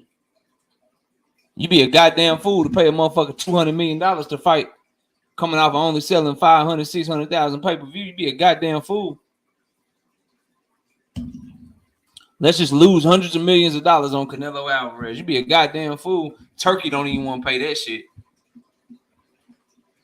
Turkey don't even want to pay that shit. Be a goddamn fool. Pay that motherfucker $200 million to fight somebody. The event do like $50 million in revenue, and now you out the whole $150 million. Boy, y'all say the dumb shit. Y'all say the dumbest shit, boy. Y'all say the dumbest shit ever. He ducking, bro. You don't bring shit to the table, but give me more money than everything I ever made to fight you, though. But you said he don't bring shit to the table. I don't give a fuck what I said. I need more money than anybody to fight him. Fuck out of here. He got bread, but he said he ain't paying for that shit, Marquis. He said no way in hell he paying for that shit, bro. Now y'all want to know a duck? That's a fucking duck. When a motherfucker offer you $55 million and they say they'll take a rehydration clause and they say they'll do whatever it takes to make the fight, that they don't need no back end money, they just want the opportunity, and you still say no, and you fight a motherfucker for less money, that's a fucking duck, bro. That's a motherfucking duck. Straight up, that's a goddamn duck. Nobody trying to hear that shit, man. You think motherfuckers in this bitch not to make a profit? Like, yeah, bro, let's just pay him so we can see this fight, and then hey, you're gonna lose $125 million. Though I don't give a fuck. I don't care. I'll just lose $125 million. Yeah, rich motherfuckers is just cool, just losing hundreds of millions of dollars. And what world y'all living in, bro? Have any of y'all ever do y'all really have like money and shit? Because a lot of people that be on YouTube, y'all act like y'all ballers and shit, like y'all understand business and y'all understand like making money and making money work for you and shit. But then when I see y'all type shit and I see you talking shit, I can tell that that's not the case. I can tell that you really don't really touch money like that or understand business or investments or making your money work for you and shit like that, because you say shit that people who really like try to turn a profit, who really are entrepreneur, who really are trying to provide for themselves and their families, y'all say shit that motherfuckers that's really on that type of shit just don't say. Like, we know, nah, Rolo, but you ain't saying this dumb ass shit, Rolo. You not saying pay the man $200 million so we can see the fight. You're not saying that stupid ass shit, bro. I see you backstage. Give me a minute. You're not saying that shit, bro. And it ain't even necessarily just money, bro. It's just stupid. Like, say, bro, Floyd Mayweather made $200 million almost when he fought Manny Pacquiao. That pay-per-view sold record-breaking pay-per-view numbers for him to make that much money. Canelo Alvarez want that money on the front end, guaranteed $200 million to fight Dave Benavidez. Say, bro, the only pay-per-view to do 1 million views in the past 7 or 8 years been the Tank Davis Ryan Garcia pay-per-view. So that shit probably ain't gonna do. It'd be lucky to do 1 million. So them niggas gonna lose $100 million. I don't give a fuck. Make the fight. Crazy, bro. Who cares? It's not my money. Okay, bro. Whatever. So I want you to know that, bro. Know this. Whichever company that would do, like, if you ran one of them companies, you'd be out of business after that fight. If you was running the PBC and you like, fuck it, I'm paying them. Biggest fight in boxing, Canelo Alvarez, David Benavidez, and you put that fight on, Joseph, you gonna lose your Prime Video deal directly after that, motherfucker. And your company gonna go broke. If you were running Top Rank and you want to put up the money, ESPN gonna kick your ass out the door after the fight, right? They gonna kick your ass out the door after the fight, and your business is gonna go under shortly thereafter. Just so you know, bro. Just so you know. Just food for thought, bro. Rich, what's up?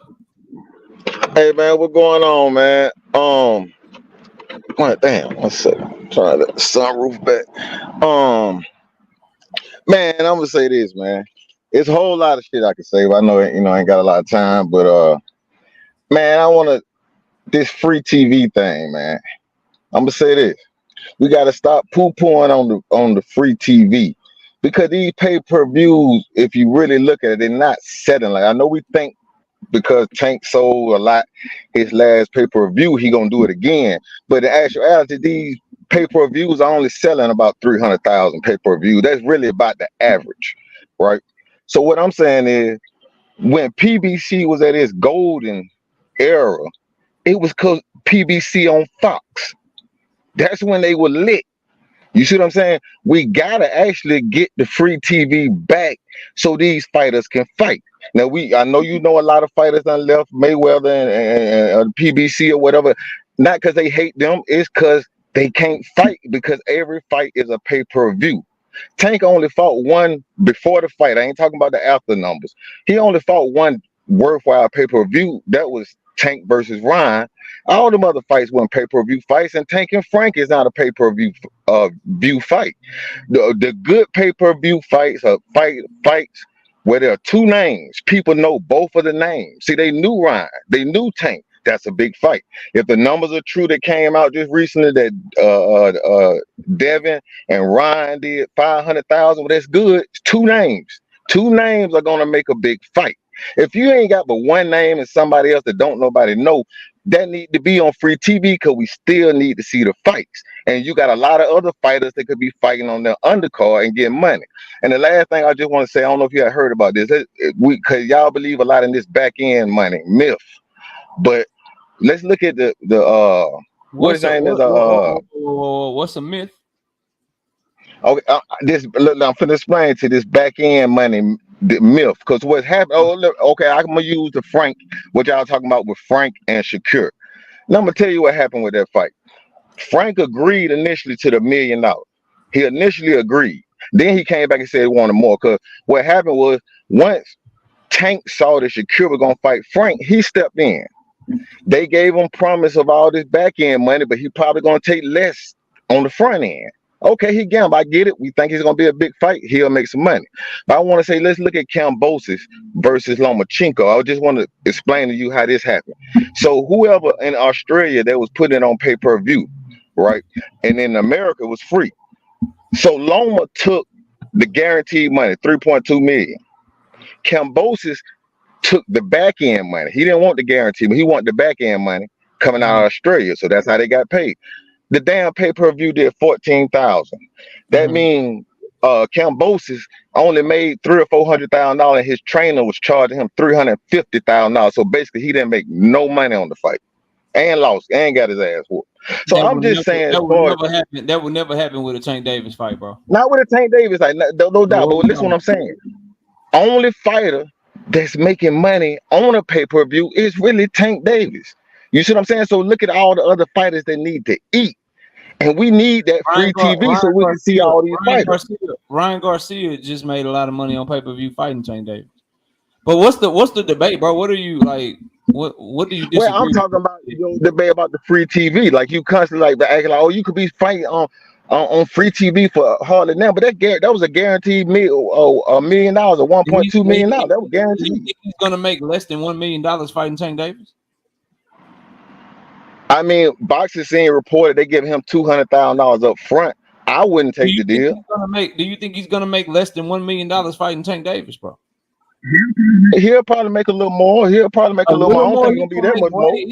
He's gonna make way more than $1 million fighting Tank Davis, bro. I don't think he's gonna make that much more. I don't think he's gonna hit $3 or $4 million. He's gonna hit way more than $3 or $4 million. Like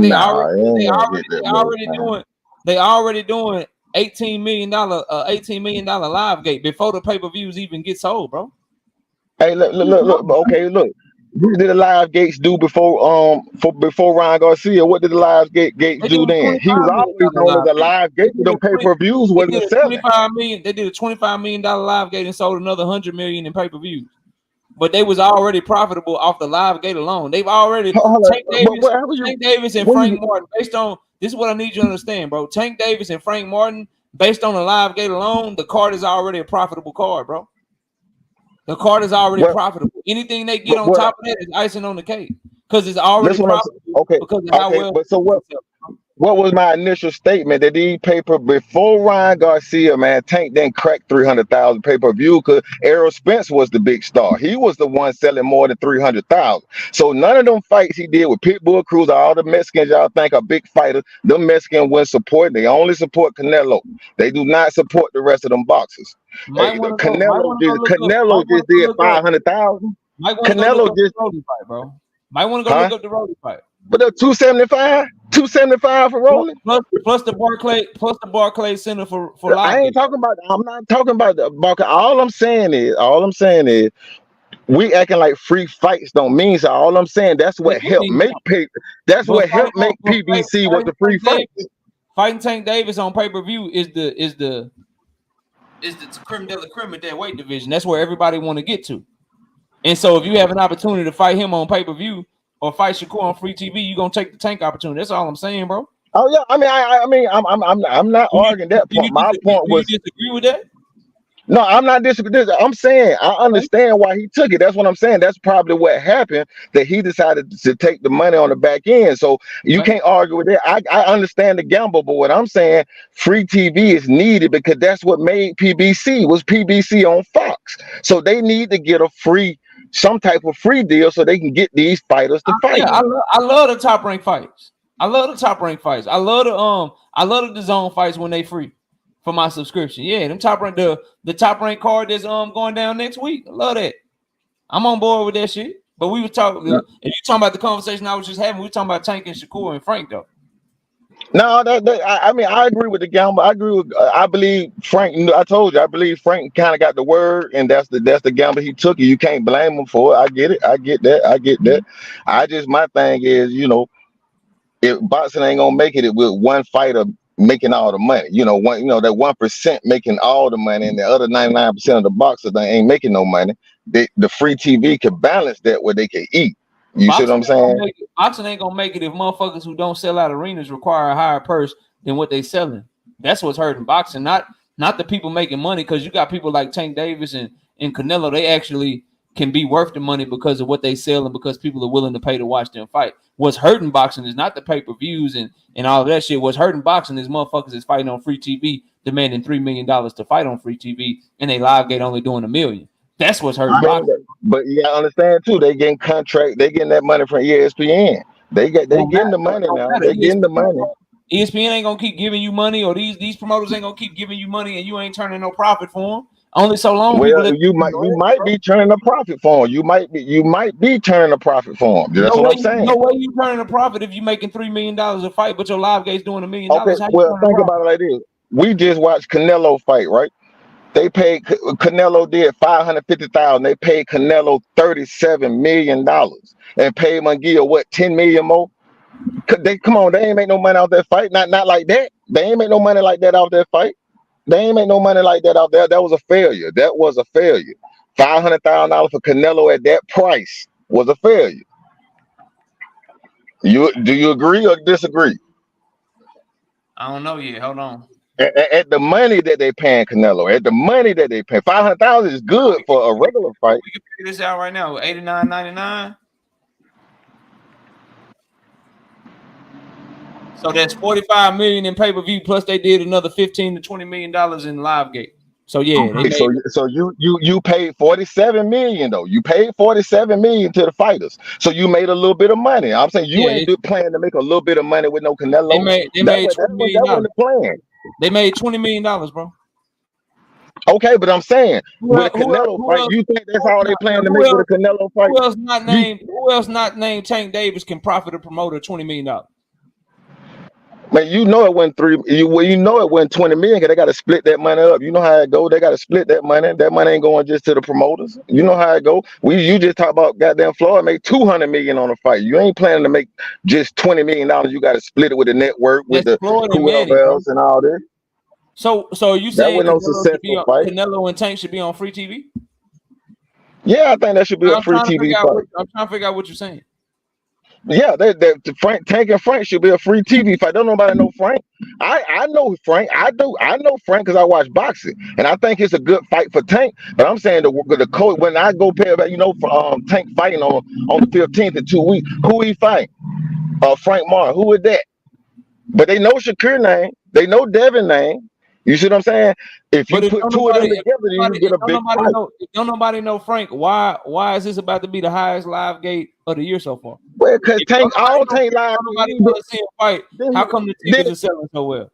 What was the live gate between Tank and Rolly Romero? And They it still broke the didn't do the Barclays. 275,000 in pay-per-view. They broke the Barclays Center record. He broke the Barclays record and did 275,000 in pay-per-view. So it didn't translate to no big fight on pay-per-view. One of the most profitable events of that year. The only person that was more profitable was Canelo. Okay, if you consider that to be profitable, we need to come off this fight like every fight got to sell 1 million pay-per-view, because the number ain't a million pay-per-view. No, we shouldn't cap the money of the ticket sellers, because there's enough dudes that's asking for a lot of money that don't sell tickets. So why should we tell the ticket sellers they can get people to pay to watch them to fight to get their shit away for free? We should tell the better thing to do is to tell the motherfuckers that ain't nobody paying to see, that don't nobody want to watch, to less what they asking for. So if ain't nobody paying to see you, why the fuck are you asking for so much money if don't nobody give a fuck about you fighting? For the people that people actually care about when they fighting, like a motherfucking Canelo or Tank Davis, because only a few of them, or I think Bud Crawford is getting a lot of interest right now with his card with Madrimov. For if you ain't one of them right now, Earl Spence, Sebastian Fundora, we're gonna fill up a fucking football stadium and shit. If you ain't one of them motherfuckers, then maybe you shouldn't be asking for a $3 million purse. Hey, okay, maybe we should tell them, the people that don't nobody care about. If you got motherfuckers falling asleep at your fights and shit, maybe you don't need a high guarantee. Hey, well, check this out then. Well, just like how you told me, if you put on a Canelo fight and you make an extra 15, 20 million, that's all that you made, and that was cool with you. Then ask yourself, what I'm telling you, Rich, is not the most profitable way of doing things, and it's not the most feasible way of doing things. Why is everybody following that model now? Okay, but I feel you, boy. I'm saying, listen what I'm saying. Maybe as a person, you supposed to ask for as much money you'll get. It ain't your job to take less money. We don't see football players trying to take less money. That you ask for what you get. Your question is why the promoter. We see them football teams saying your ass ain't worth this shit. Okay, that might be true. So look, ask yourself this: why are the promoters paying them that money? They paying them that money because they are making money off that money. They just not making what they want to make.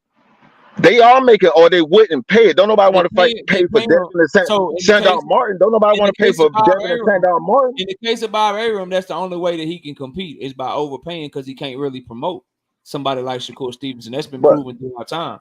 So man, if he paying Shakur $3 million a fight, he making money, bro. He making money. Everything on pay-per-view. Matchroom started off free too, but I don't see all this DAZN slander. DAZN said death to pay-per-view. Now they got a pay-per-view every month, but I'm not just talking about the PBC. I'm talking about all of them.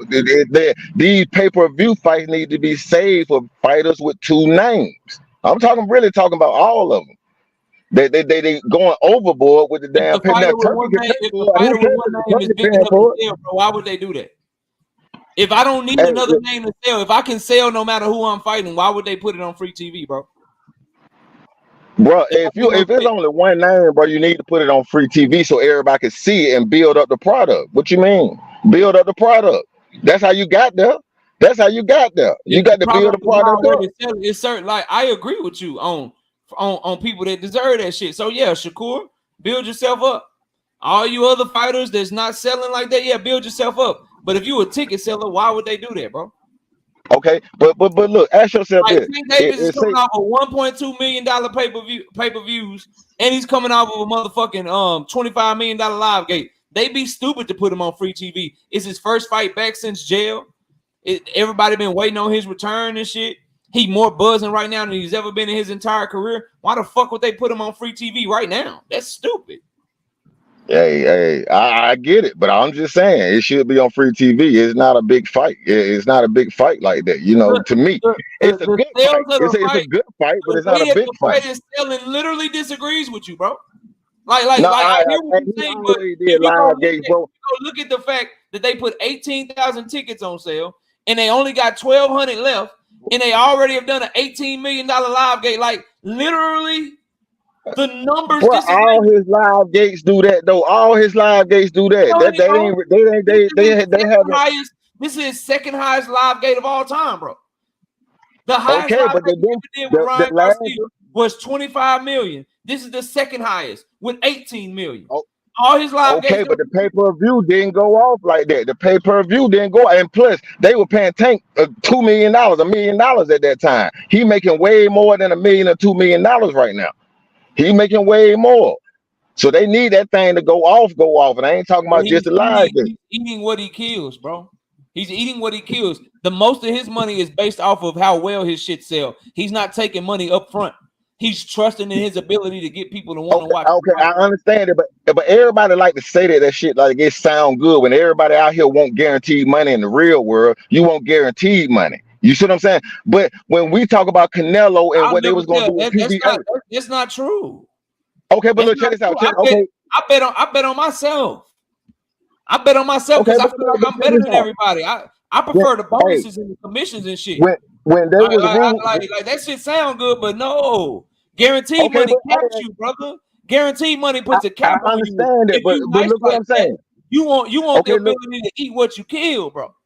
Oh, nah, not at all time. But look at Canelo. Look at Canelo, right? When the PBC was pursuing Canelo, it was all about the upfront money. It was all about the guarantee. It was all about the guarantee. You ain't hear nothing about Canelo and no back end. We know he getting back end, but it was all about the guarantee. Why ain't Canelo saying I'm gonna eat what I kill? Y'all paid Canelo. Y'all fed him good, and y'all made Tank Davis eat what he killed. And he the biggest star in boxing, and it was a bidding war for him. You didn't have to pay him. The Zone was trying to sign him. He had multiple people, so he had a lot of leverage. So we can say the top motherfuckers, you're gonna pay them up front. They ain't eating what they kill. You're gonna get their money up front. They're gonna know what that money gonna be in their bank before they hit the ring. Tank Davis is not getting paid up front, bro. I know Tank. I said Canelo. Y'all made sure y'all paid Canelo up front. I'm pretty sure you ain't paying Tank nothing up front, but you paid Canelo up front. His money was in the bank account before he stepped in the ring. Cause that's how you eat. You see what I'm saying? You don't eat on the back end like that. You eat more on the back end because there's an unlimited earning potential. If it go right. Yeah, there's unlimited earning potential. There's a reason that all these fighters, bro, do you understand? Like, they don't want to fight Canelo because of guarantees. They don't want to fight Tank Davis because of guarantees. Everybody wants to fight these fighters, Terrence Crawford included.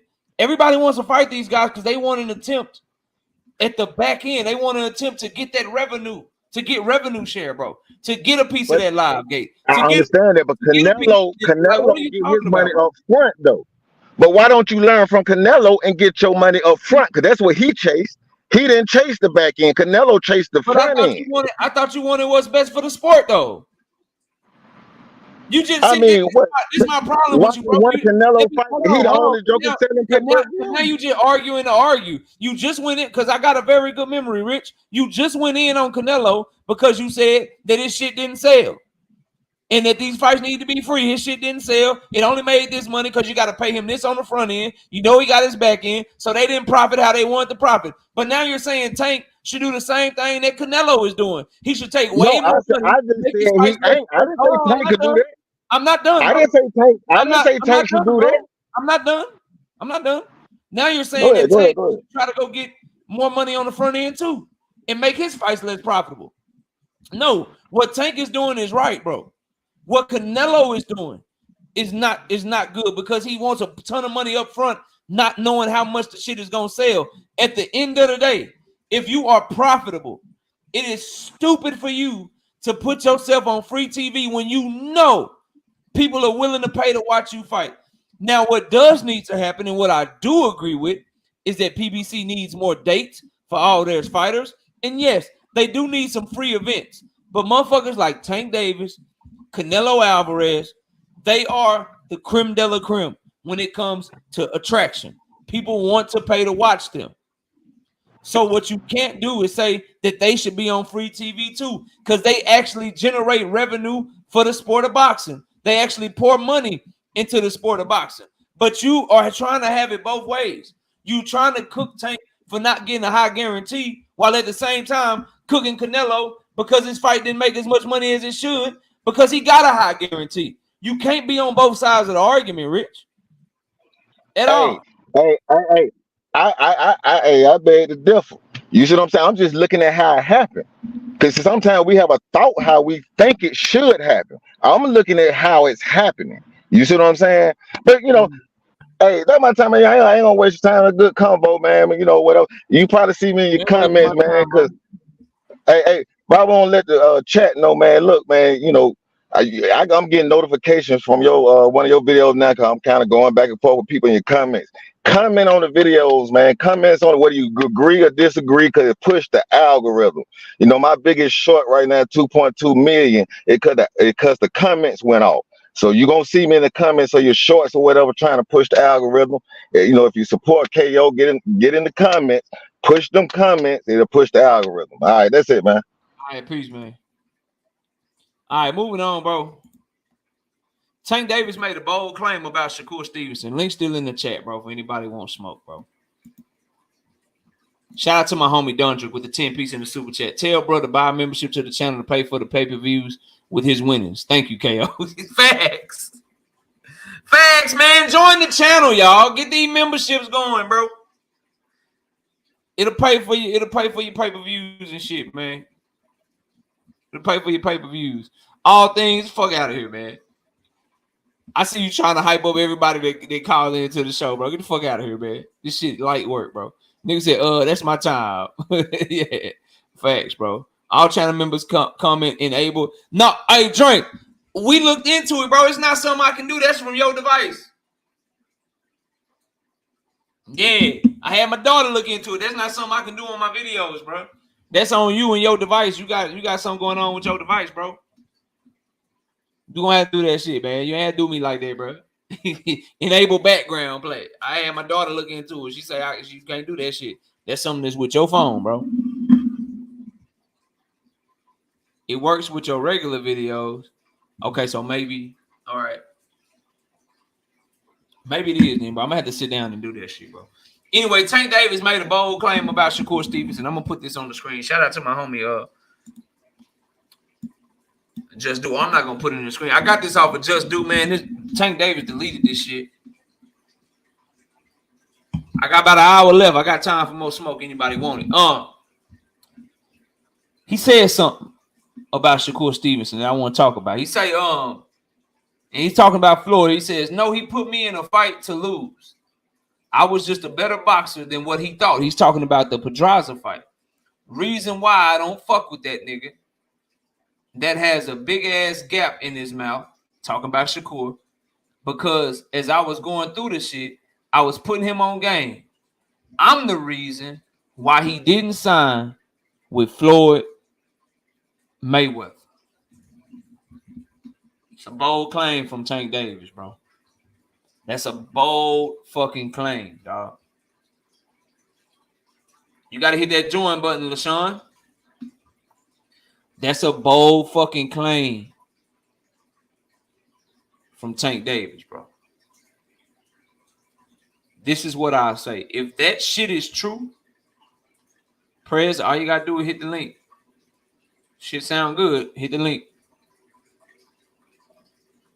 Then Shakur, and I don't know if it's true or not. I'm just saying, if that shit true, Shakur one of the grimiest, low down,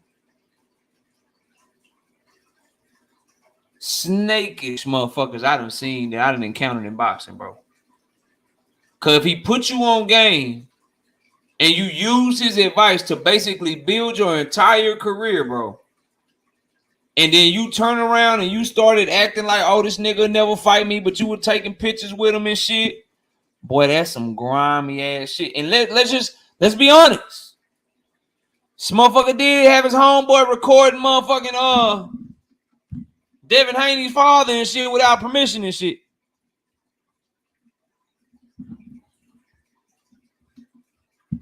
He did do that and then dropped the shit. I got you talking crazy, OG. Don't say that. Remember, everybody forget that shit. I got you on camera talking crazy. Don't say that. What up? What's going on, Kev? Chilling. All right, my topic is, or what I want to debate is how Floyd Mayweather isn't the greatest. or like the best boxer to ever live. Who's the greatest? Um, my greatest criteria. There's a lot. They like how many times they've been undisputed. How Who many do you champions? consider the greatest? Is what I'm asking. Oh, who I consider? It's like up to. It's like I have two of them. Is You either gotta pick. Muhammad. You gotta pick one for a debate. All right. Okay, I got you. I'll say Sugar Ray Leonard. I think he's the greatest fighter ever. Okay, I'll do that one. Why you got him over Floyd? Go ahead, I'm listening. I believe I have him over Floyd because he fought the best at his division. He's never really ducked anyone, even though people like to claim he ducked Marvin Hagler. Even though Ray said he would retire at that time, and Hagler was sending a contract and trying to get a fight after he was retirement, even though he's already made the claim that he was going to retire. But he still fought Hagler and beat Hagler.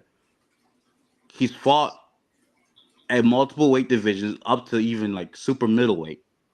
Floyd has never done that. Floyd has not been undisputed. He's only been unified. Sugar Ray Leonard has been undisputed champion. Sugar Ray Leonard, I believe, held a gold medal in Olympics, even though I know a lot of guys don't like to count that, but he got that. Sugar Ray Leonard has done a lot of things that I've seen no boxer's ever done. He had everything in his package: defense, effective potency with his offense. He's done countless of things I've seen no other boxer could do, including Floyd. And I just think Floyd. I respect Floyd's skills, but I think Floyd has like become this moniker of the 15-0. Everyone wants to get the O, but who he really beat? He fought names. Don't get me wrong, but who he really beat? That was really like he ducked. He ducked a couple fighters. He ducked Thurman when Thurman was calling him out. Why didn't he fight him? I don't remember Sugar Ray ducking anybody. I know if Sugar Ray was at his time, was at Floyd Mayweather's prime years during when Floyd was at 147, Sugar Ray would dog walk that nigga. Send him to the fucking hills. That's my like basis of my argument of why I don't think Floyd is the greatest and why I think Sugar Ray is better. So here's the mistake. Here's a mistake that you're making. Number one, you can't Ray Leonard dog walking Floyd Mayweather will never know.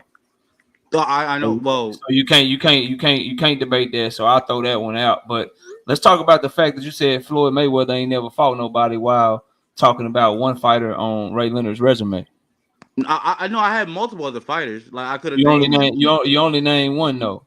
I couldn't. You only name Marvin. You only name Marvelous Marvin Hagler. But that's the and one then that you're people talking like about to. a gold medal that Ray Leonard won, and we all know Floyd was robbed in the Olympics.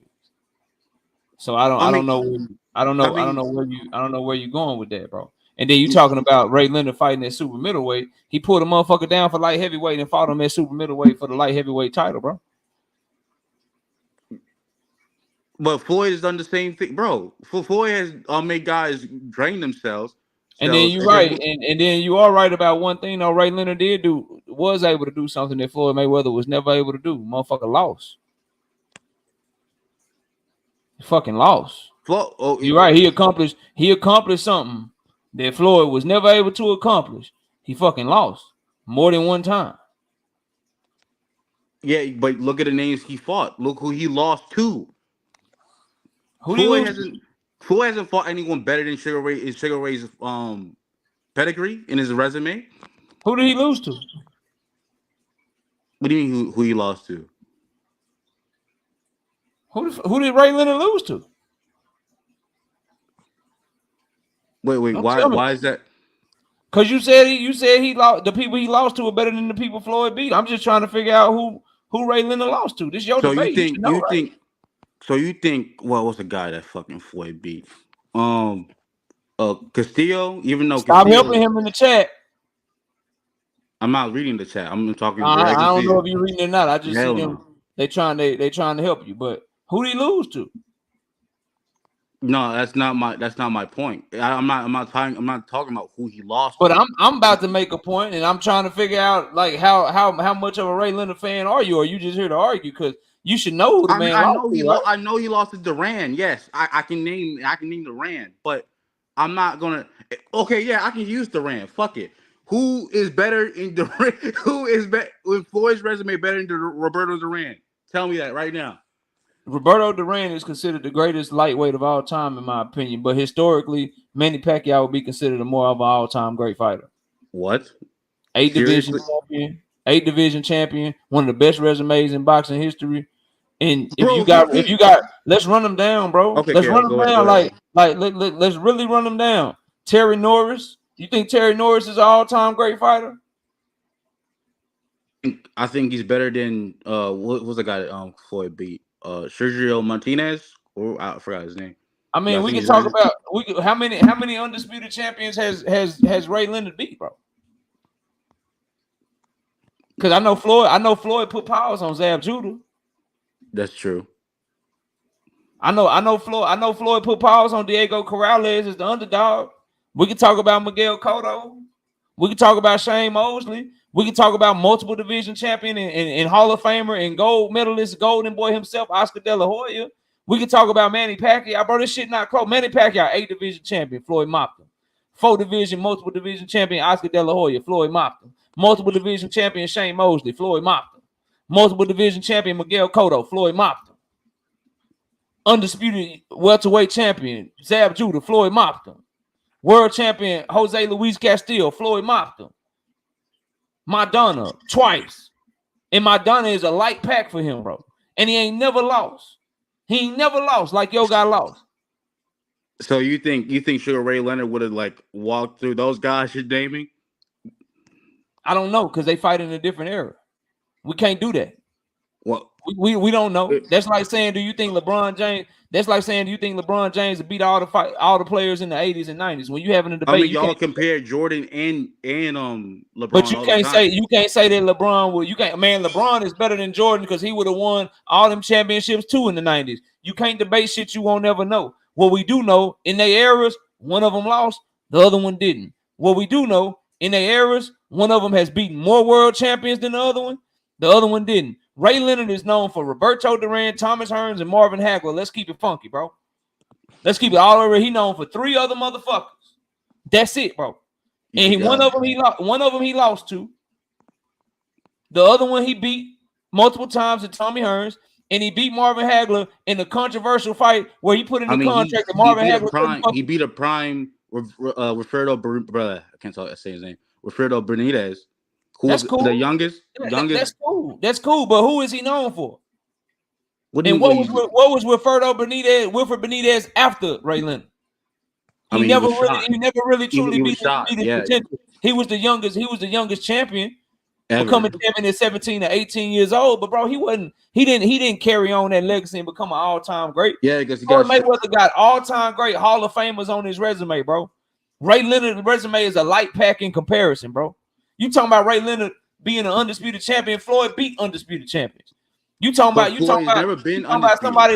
somebody in Floyd Mayweather, bro. They got the best of all the generations. The generation before him, Oscar De La Hoya supposed to be the man. Run that shit.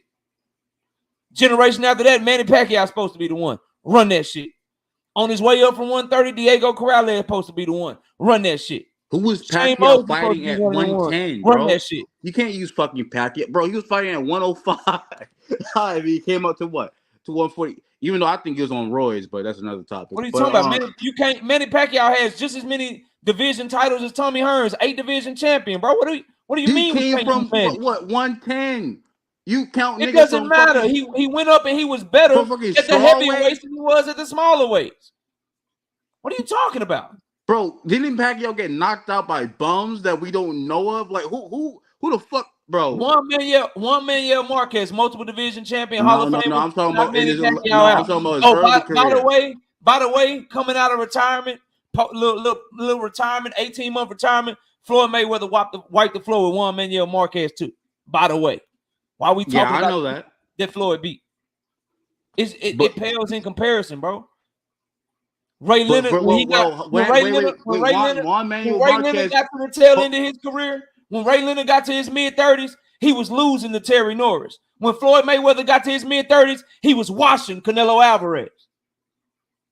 I'm not going to argue that. Yeah, that's true. But I'm back to your Juan Manuel Marquez point, right? Juan Marquez, I can't say his name, but Juan, right? He came from what weight class? What he was fighting at fucking what lightweight weight, and he went to what weight they fight at 147, 154, around that weight. Floyd basically brought that dude up to 2 weight classes that he's not used to fighting at. Fat. Come on, you can't be doing that. That's basically him being a weight bully. Okay. So what about who are you comparing? So let's run them down. You got Roberto Duran, you got Tommy Hearns, and you got Marvin Hagler. Would you like to add any other wins of Sugar Ray Leonard to the equation? Yeah, I said Wilfredo. You want to give Benitez. You got anybody else of note? Anybody else? I can say I don't know. I can say Floyd Mayweather Sr. He was an upcoming fighter. Like he beat him. Was he an all-time great fighter? Is he a Hall of Fame fighter? Hall of Famer? No. All right, so I'll give you them 4. You got Tommy Hearns, you got Roberto Duran, you got motherfucking Marvin Hagler, and you got Benitez. I'll give you them 4 right there. And Benitez only in there off the strength that he was the youngest world champion. We'll give you that, though. Now, I raise that, and I give you Canelo Alvarez, Shane Mosley, Manny Pacquiao, Oscar De La Hoya, Juan Manuel Marquez, Diego Corrales, Jose Luis Castillo. Like, bro, it's not like it's literally not close, bro. Floyd isn't beating the guys I just named, or you named prior to Sugar Ray Leonard. You don't know that, bro. You don't know that. I do know that. Look, bro, based on did they fight? It doesn't matter if they didn't fight. Did they fight? It doesn't matter if they didn't fight. So it doesn't matter if they fight. You just know that they'll win because you got a crystal ball and you just know. That's your debate. Come on, Prez. I do this, bro. I need more, bro. This shit is body. I need more, bro. I need more. I'm going off their caliber and resume, bro. Like you really think Floyd can get in there and bang over prime 147 Thomas Hearns? We don't know. Oh my God. Can Tommy Hearns catch Floyd? But I'm not doing a hypothetical breakdown at you. You didn't come up here and say, this is what I think, KO. I think Tommy Hearns will beat Floyd Mayweather. Let's have that debate. You didn't say that. You said Ray Leonard is a better all-time fighter than motherfucking Floyd Mayweather. Based on a resume alone. Based on who they fought and the accomplishments of the fighters that they fought alone. The shit not even close. And if we really had time, we can talk about the difference in the gap in between the multiple division champions that Floyd fought versus the multiple division champions that Ray fought. We can really get into the number of world champions that Floyd fought versus the number of world champions that Ray fought. We could really get into the number of Hall of Famers that Floyd fought versus the number of Hall of Famers that Ray fought. And it's not even fucking close, bro. You know that. You know that. You know you go. Tommy Hearns, 8 division champion, been knocked out a couple times. Manny Pacquiao, 8 division champion, been knocked out a couple times. But there's Marvin a difference, Hagler, though. Middleweight champion, Hall of Famer. Oscar De La Hoya, 4-5 weight division champion, Olympic gold medalist, fought everybody, Hall of Famer. You go Roberto Duran, multiple division champion, Hall of Famer. Juan Manuel Marquez, Miguel Cotto, Shane Mosley. Like, bro, it's not. But okay, so back to the Pacquiao point. This guy came from what? I don't know, 110, fighting bums in Asia. We never heard of. Got knocked out. Now he's moving up these different weight classes. Boom, boom, boom, boom, boom. The maximum. So we're discrediting Manny Pacquiao for getting knocked out. At 110, 115, or whatever. All right, Yeah, cool. I'll discredit that shit. We don't Taking know Manny he got Pacquiao, knocked out. if we taking Manny Pacquiao away for getting knocked out, then you know we got to take away Tommy Hearns, right? How, bro? Bro, Tommy Hearns was fighting at a weight division that had competition, not whatever where Pacquiao was at. I'm sorry, he can't respect that. You can't respect. I never heard. Is a I'm not knockout. trying to be racially discriminatory or whatever, but I haven't heard any of these names that I looked at Pacquiao's record. I'm like, bro, who are these guys? For his first like 15, 20 fights? He got better as he went up in weight. You can't discredit an 8 division champion, bro. You can't do it. We're one of the greatest resumes who fought everybody. You can't do it, bro. You can't discredit his greatness. He's a great fucking fighter, bro. You can't discredit Manny. I'm not saying Pacquiao wasn't a great fighter. I'm just saying during the time of this 110 to I don't know about 122.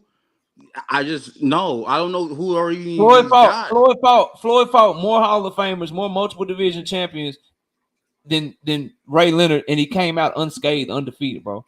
Ray Leonard had way less Hall of Famers, and he lost. He lost. He lost multiple fights, bro. He lost, bro. Yeah, you lose in boxing. No, you don't, bro. Not everybody. clearly, not everybody. So, okay, all right. Not everybody. Everybody don't lose. I mean, there's just one guy. You know, there's one guy out there that was able to fight a better level of competition and fight more. Y'all tell me that the old don't matter. Y'all tell me the old don't matter. Who said that greatness? No. Boxing fan. It don't matter. It don't matter in the terms of greatness. But when you having an all-time great debate and you scrutinizing two wonderful, magnificent, top-of-the-line fighters, it kind of comes into play because they both got multiple divisions. They both got very good resume. So now we got to start talking about who has more great fighters on their resume. We got to start talking about who had a loss and who didn't have a loss. Yeah, it don't matter, bro. It don't matter if you're talking about just greatness in general. So, for instance, Errol Spence, still a very good fighter. Still a very good fucking fighter. Still one of the best welterweights of this generation. But now if you start talking about Errol Spence and you got to compare him to other welterweights, other great welterweights of their generation, now you got to have a different conversation. Now losses come into play. Now who you beat come into play. That's what we have to do with Floyd and Ray Leonard. Ray Leonard is great in comparison to your average fighter, in comparison to just calling him an all-time great fighter. But when you start talking about comparing him to Floyd, you got to say, homeboy, at the tail end of your career, in your mid-30s, you lost your last two fights. You lost to Terry Norris and Hector Camacho. When Floyd Mayweather was 36 years old, he still beat Canelo Alvarez. And then after that, still beat world champion Andre Berto. Well, he had a rehydration clause for Canelo Alvarez. Canelo Alvarez said it wasn't a rehydration clause. Canelo Alvarez said he volunteered. I'll make 152. Floyd said, all right, cool. That's not a real weight class, bro. What the fuck, 152? That's on Canelo. But if you want to take Canelo win away from Floyd, you do know that you got to take a whole division championship away from Ray Leonard because he made that 175-pound champion fight at super middleweight at 168 pounds. You do realize that if you try to take the 2 pounds from Floyd, we got to talk about the 7 pounds that Ray Leonard made that 175-pound champion make. We got to talk about that too. That guy didn't have to take that fight. He could have said no. Oh, neither did Canelo, but you just tried to discredit it though. See how that works? No. That's not my main point. Perez, I'm not these dog. I'm like that, bro. Like I'm not. It's not these other dudes, bro. It's not, bro. It's not, bro. Like you got nowhere to go, bro. But still, Floyd was notorious with that shit, dog. It's not like you got nowhere to go, dog. Go ahead, man. I'm listening, though, bro. I'm just saying. I just feel like Sugar Ray left a more impacting career than Floyd has ever done. I just that's how Every I've single seen it. fighter, every single fighter is emulating him right now. Like, what do you mean, bro? From the way that guys try to maintain their flexibility to the way that they try to market themselves, every fighter of this generation is mimicking Floyd Mayweather, bro. From the way he did business, got his independence and shit, bro. What are you talking about? He didn't leave an impact, bro. I didn't say Floyd didn't leave an impact. I just don't think the legacy and like the legendary status of Ray Leonard is or is comparable. Is not. Oh wait, hold on. I'm phrasing that wrong. I'm saying that the legacy and the legendary status of Ray Leonard is greater than a Floyd. Like I just don't think for sure Floyd will be talked about in boxing for a long time. But like looking now, we're still talking about Leonard and the other previous greats from back when. So I'm like, does Floyd will Floyd really have that longevity? I don't know, and especially the way he's moving now, I don't see how his. I mean, I'm not discrediting Floyd for anything. I think Floyd is a great fighter. I don't see him ever touching the caliber of Sugar Ray Leonard. I got you, bro. Hey, man, salute to you, bro. I'm going to open up the panel. You can stay up here, bro. I'm about to just open up the panel. Everybody, man, for the last 45 minutes of the show. Everybody can come up, bro. I'm about to take that link out the chat. I'm about to put a new one in here, man. Panel's open, though. If y'all want to grab the one that's up there, y'all can grab it. Or I'm about to put a new one so everybody knows it's an open panel. Unpin that message. Let me drop a new link.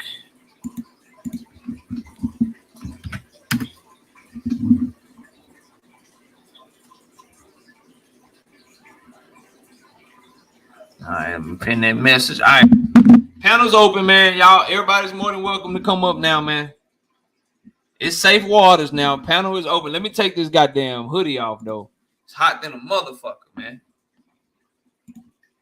JD, go ahead, JD. Floor is yours, bro. I'm changing shirts. You got cooked, nigga. Get off the panel. Oh my god, yo. It smells like a dead body on this shit, bro. You are dead, nigga. Don't ever, bro. Get off the panel, nigga. Don't ever come back up here again. Nah, he welcome. Don't do prayers like that. He welcome. He got cut. He got more heart than a lot of niggas, man. No, Prez did a good job. Body. I'm out of here. He did a good job. You are a dead body, bro. I gave he bro. did a good job. Goodbye, bro. Fuck out of here. You're dead. Stop, JD. JD, that's why we can't get nobody hit the panel because you been with some bullshit. Leave him alone, man. Yeah. JD don't want to get nobody props for hitting the panel or nothing. I mean, damn, he hit the link, man.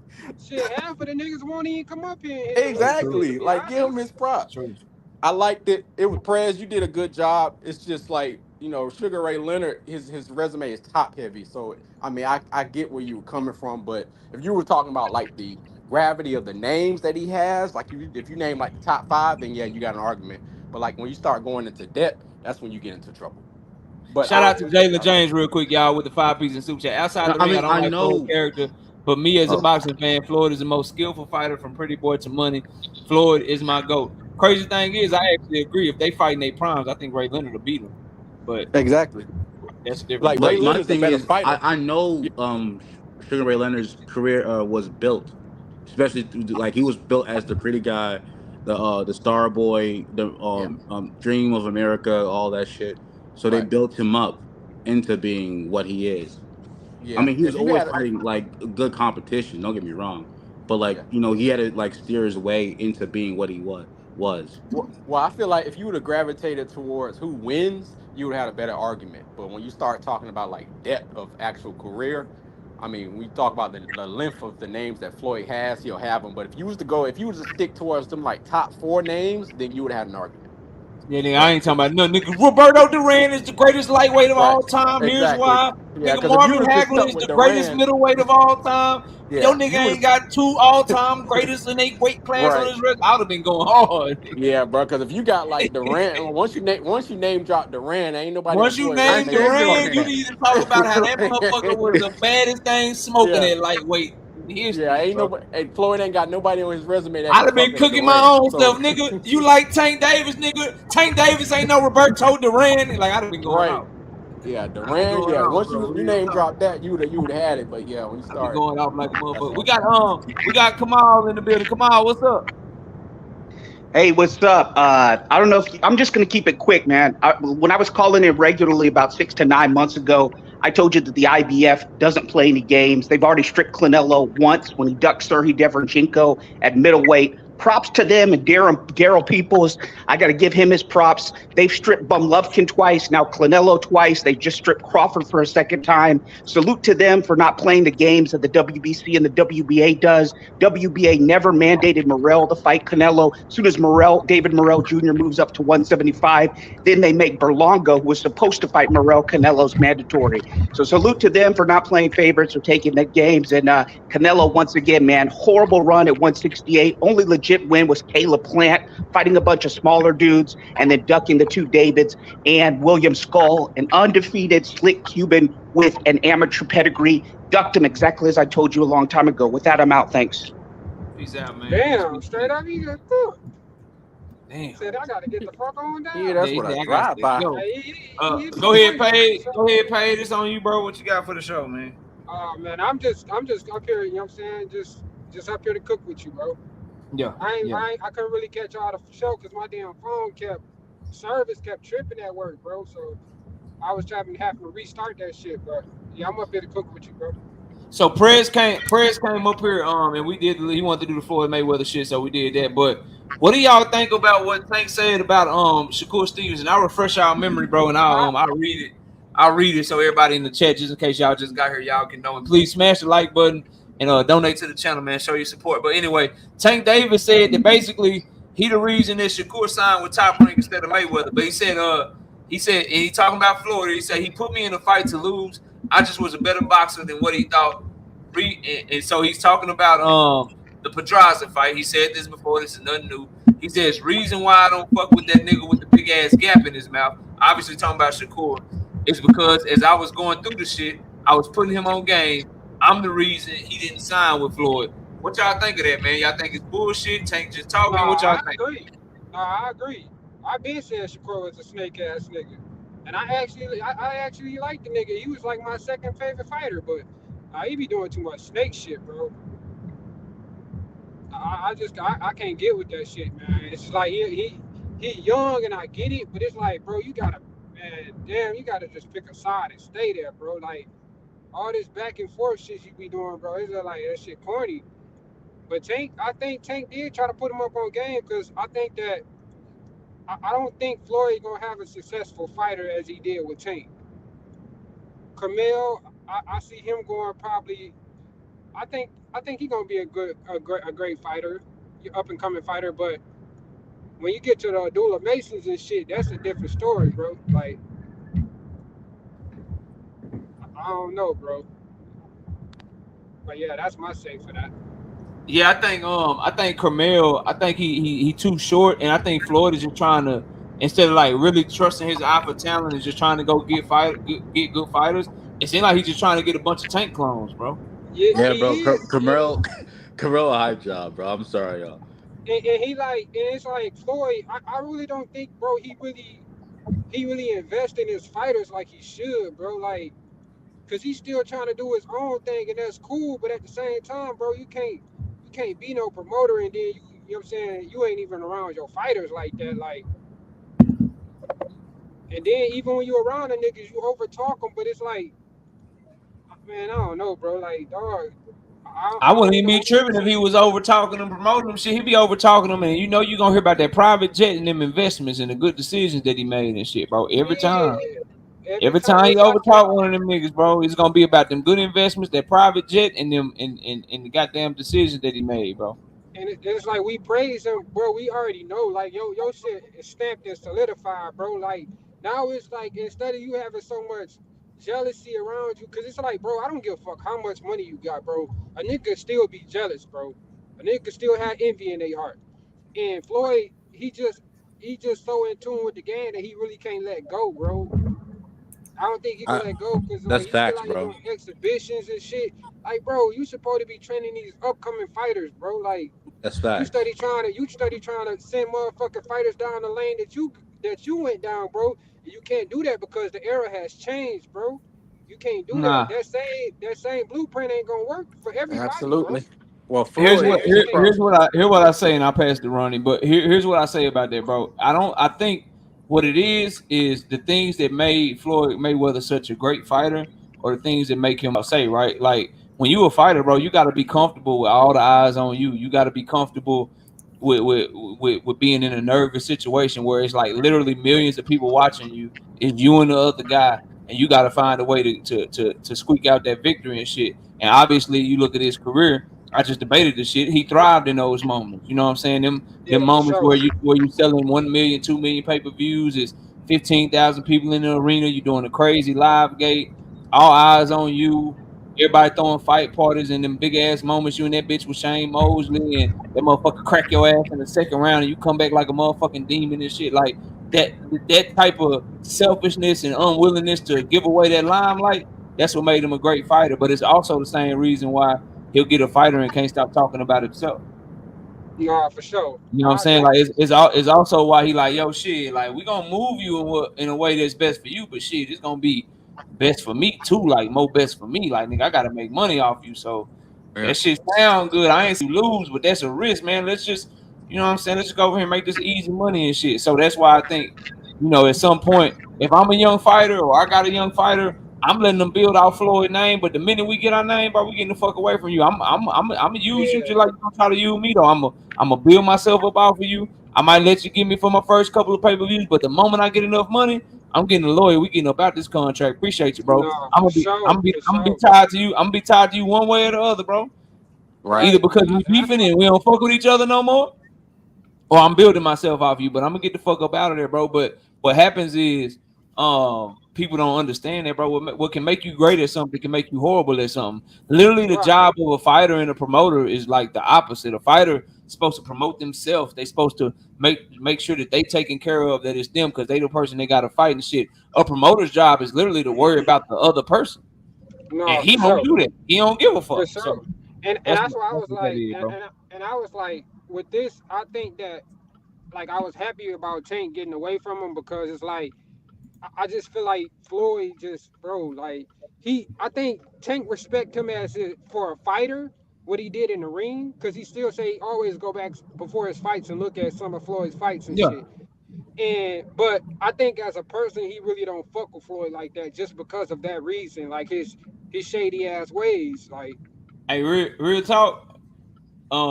Anybody in the chat, I see y'all saying Camille 5'7", 5'6". If he 5'7", 5'6", nigga, I'm 6'2", bro. That motherfucker is not no No, he 5'7". about 5'3". You know, That he Outside. boy about five seven. I 5'3", promise you, bro. Yeah, he That five boy three. little. That boy little as shit, boy. That Yeah, boy about Ti height, boy. bro. yeah, That boy little, Dog, boy. Carmelo said he's 5'7", I don't give a bro. fuck. yeah. I No, he don't care. 5'3", bro. Yeah, Now that's let like me an let, NBA. let me say this, and then I gotta get to running. I'm gonna get to Nick J too. You said something paid in full, and I'm gonna go ahead and give a full warning right now. I've been waiting, but since he said it, I am gonna drop the video tomorrow. I already got the shit shot. I remember all of y'all that said Tank Davis was still signed to Floyd. I yeah, remember y'all. I remember all y'all saying that he was still under Floyd, still signed to Floyd. Floyd still making all his decisions and shit. I was waiting to see if anybody was gonna show me the box rec and shit. Go look at the box rec. I was wondering if anybody was gonna go look at the banner for the fight and shit. Y'all decided that y'all wanted to let that shit sweep under the rug after all that hating. So I do have a video coming for y'all ass tomorrow, you hating motherfuckers. Got a video for coming sure, for you. So for stay sure. tuned. Ronnie, go ahead. Then we're gonna go to Nick, man. What's up?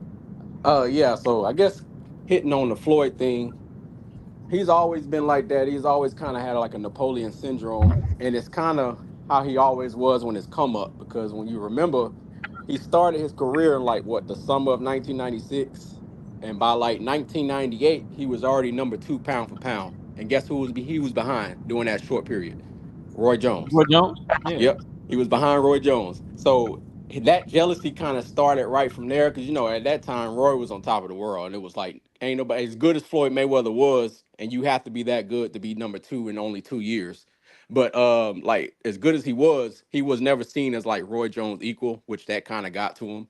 And then you fast forward the clock like 2001, you start seeing Oscar De La Hoya as the face of boxing, and they under the same banner. So it was always that kind of envy. So he's just living in his demons of having to exercise. Like he's at that little man syndrome. Like I'm better than these guys, but I'm not being perceived as better than these guys because he couldn't draw flies to a dumpster until he actually fought Oscar De La Hoya. And I don't care what nobody say. So I mean, he's never always been that draw until he fought Oscar De La Hoya, and it kind of gets to him, and it burns his soul. So I mean, I don't really. He's never going to be. He's always going to be like that. Like Carmel, I mean, I like Carmel. It's too early to see what he's going to be, so I'm not going to say that he's a hype job or anything like that because I really don't know too much about him. I've seen him fight. I've seen him hit the pads, but I don't until we actually see him with the Bro, that's the only thing competition. you've seen of him. Yeah, I mean, he just hits pads, but Yo, So y'all can hear that's the me? only thing you seen. Though, how the fuck you gonna call him a hype job? That shit crazy. Anyway, bro, they go. Right. We got half of the queens of the boxing talk in the building. We got Nick J in the building. Nick J, what's up? Talk to us. What you got for the show? What's going down, guys? Salute to the chat, everybody that's here and listening. I have a question. I have actually a two-part question, and I knew this was the perfect place to ask because it is a Tank Davis related question, and I know all of y'all probably know everything that I'm about to ask. So I just had a question, and you brought it up, KO, about Tank saying that he felt like he was getting set up. And I'm assuming we're all believing that he's talking about the Pedraza fight, right? Yeah. Okay. Why would a boxer, why does he feel like he was setting him up to lose? Especially if he feels like he's the one. Like if you're confident in your boxing skills and you think you that guy and that kind of stuff like that, why would you think that your management is setting you up and you in like this is your 19th, what was that, like his 15th fight or something like that? It's a title shot, you're the guy. So why would he feel like he's being set up? Okay. So just so we clear, it could be Barrios, it could be Rowley, and it could be Pedraza. But either way, the question is still valid. I'll let somebody else answer it unless y'all just want me to answer it. Anybody else want to I answer? mean, I looked at it like I don't really think that he was on some like he set me up type shit because I really think Tank believed in his skills, but I didn't think that he was more so looking at it like this nigga really don't even believe in me. He really just throwing me in there with motherfuckers he think I'm really not ready for. But I think I don't know, bro, because it's one of them Floyd situations. pretty much protected that dude. So I mean, I can't really you answer that can't question. necessarily say that though. Nah, I felt he How did. do you protect them? Because everybody go through the same. Every fighter done went through the same lower level up bro. until they Every get to their fighter, level, and then they bro. start Listen, fighting bro. elite Every fighter fighters. that Tank fought was a puncher, damn near. That's what I'm saying. Almost every fighter. So I mean, how was he being protected? If he was being protected, then one of them niggas should have cracked him. Before we go to the protected shit, bro, like stick on the question though, JD. What you think of the question I that want nigga to touch on that. Like honestly, on some real shit, I feel like in Tank mind, it's exactly what he said it was. I feel like he believed that Floyd didn't think he had, that greatness in him. And when he relied on his skills, it kind of go back to his roots where he had to depend on himself to make shit happen. And the people he had around him, and really Floyd probably wasn't even around the time Floyd was still fighting. So, and then did he fight Pedraza on a Floyd card, or was that? I don't think it was it was on the Floyd card, but it was on somebody on the card, but it was around that time, and it just seemed might have been Pedraza was more experienced. He was a decorated amateur. He had all of Puerto Rico behind him, all the hype. Pedraza was that guy at that time. I get it. That's what I'm saying. That's what I don't understand. I get that. But if you are trying to be that guy, aren't you supposed to want to fight the guy? He does want to fight him. He fought him. So let me y'all let me chime in, bro. Y'all let me chime in. So he feel like he was being set up or some shit. Like, weren't you supposed to want to prove it like that? you can so this is the conversation that I've had before, and you can feel like you getting set up, but still believe in yourself because you got trust issues. And to me, my personal opinion, because I'm not very trusting either, I think it has a lot to do with where the young man's people that were supposed to protect him in his life. Let's just keep it 100. They did a piss poor job, and he had to get put in the system and defend his life. So when maybe him and Floyd, and we don't know their dealings. I gotta mute you, Rich. We don't know their dealings or what was going on at the time. Maybe they made that fight for him and Floyd, and him and Floyd was into it at the time. So maybe he thought Floyd was trying to make the fight because they was into it, and the nigga thought he was trying to set him up. That don't mean you don't believe in yourself.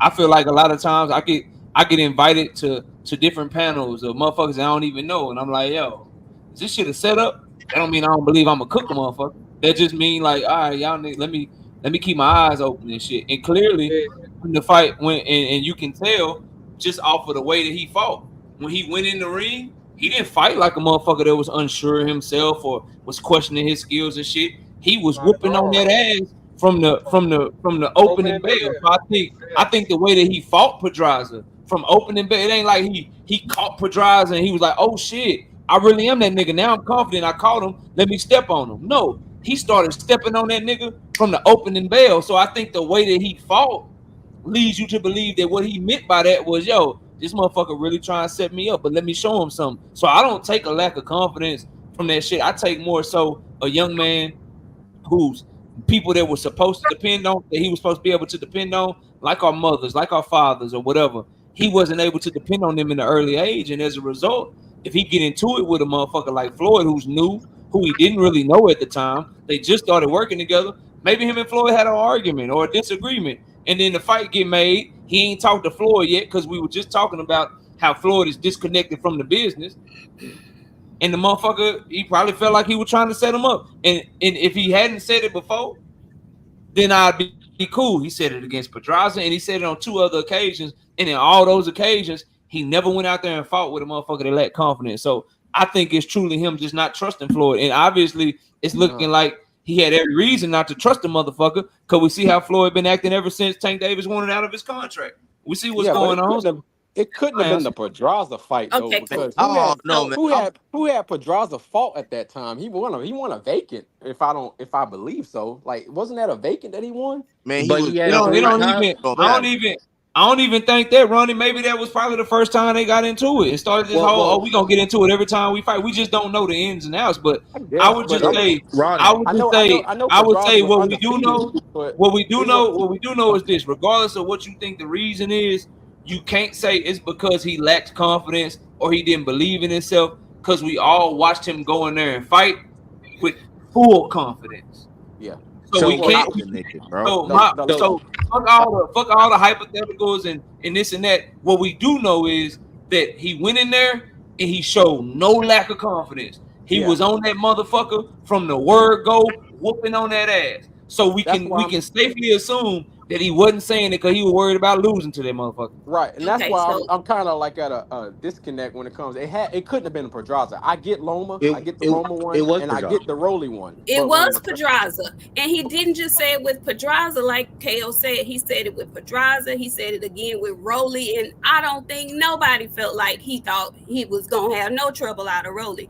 My point is, I'm not saying he's lacking confidence in the ring. I think, and y'all finna get real mad, but I think he a brat. He just a bratty ass motherfucker. And when he get mad and shit, he be like, oh, they trying to set me up. Oh, they trying to do that. When something is not going his way, he get to saying that somebody trying to set him up. I agree with that. I agree with that. And the reason I agree with that is because he doesn't stand by what he means. Let Ronnie go, and then you got it paid. Let Ronnie go, then you got it. I agree with Nick saying, because he doesn't strike me as the guy. Well, he definitely doesn't strike me as, because by his actions, he doesn't say what he means and mean what he say. I mean, the man tweets and deletes, so he constantly walks back things. So this might be just something he just talking about. I'm gonna give you a little pushback on that. Let Pay go. Let Pay go. Then you got it, JD. Go ahead, Pay. I just say I don't think we don't know the ins. I'm gonna just say we don't know the ins and outs of the situation. Like I said, we only see what the nigga put on. You know what I'm saying, on Twitter, or what he say in the public eye. Other than that, we don't know what they got going on behind the scenes. So maybe they did get to arguing and shit, and he felt like the nigga was trying to set him up. And to be honest, shit, it seemed like that shit happens a lot with Floyd, when it seemed like somebody finna serve past him. He like he want to get him beat. He don't want to take no L. Can I chime in? He don't want to seem like he beneath nobody. I got you, JD, then praise. Go ahead, JD. Yeah. I just wanted to say, honestly, I disagree with all of what y'all saying, honestly, but I agree with Jay in the sense that Tank, to me, y'all gonna be mad when I say this, but he just Nobody seems. gonna get mad, bro. This shit boxing talk. We ain't like we'll get Yeah, bro, it passionate. ain't that All right, serious. I ain't gonna get mad, dog. I'm Niggas gonna got keep their it a own bean. opinion I'm and gonna keep shit. it a Like, bean. The nigga just seems slow to me sometimes, bro. Like nah, bro, come on. he Nah, be bro, doing come dumb on, shit. bro. That's that's some stupid shit to be. Because if you really look at it, like he be acting slow. I think this shit really is just promotion, and he's trolling. How do we act? Can I ask you how Like we act honestly, slow? Yeah, bro. How you think he acts slow, bro? he's Like, portraying that he's acting slow to us as the viewers to give But off. how?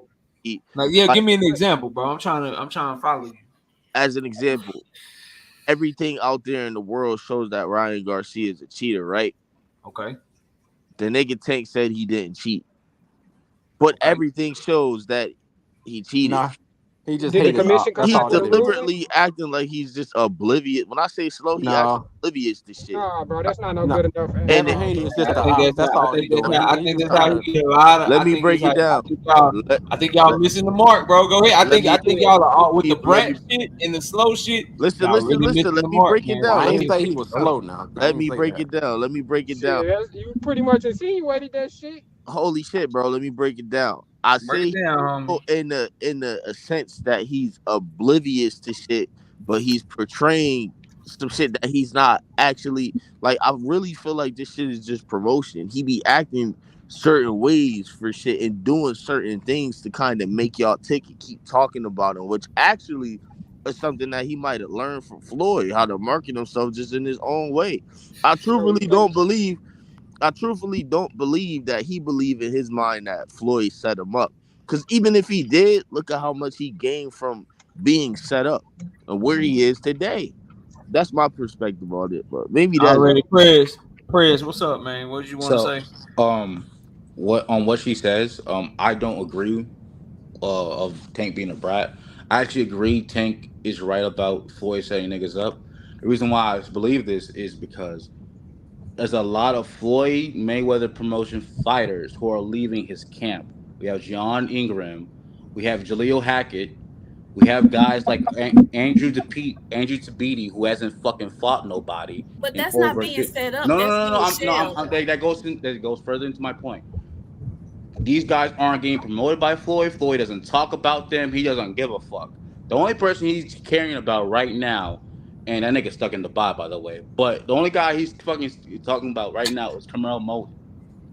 Camaro Moten, who has four fights, and he fought nobody we fucking know. I know starting to come up, but like this guy tried to get this guy a belt at his first fight.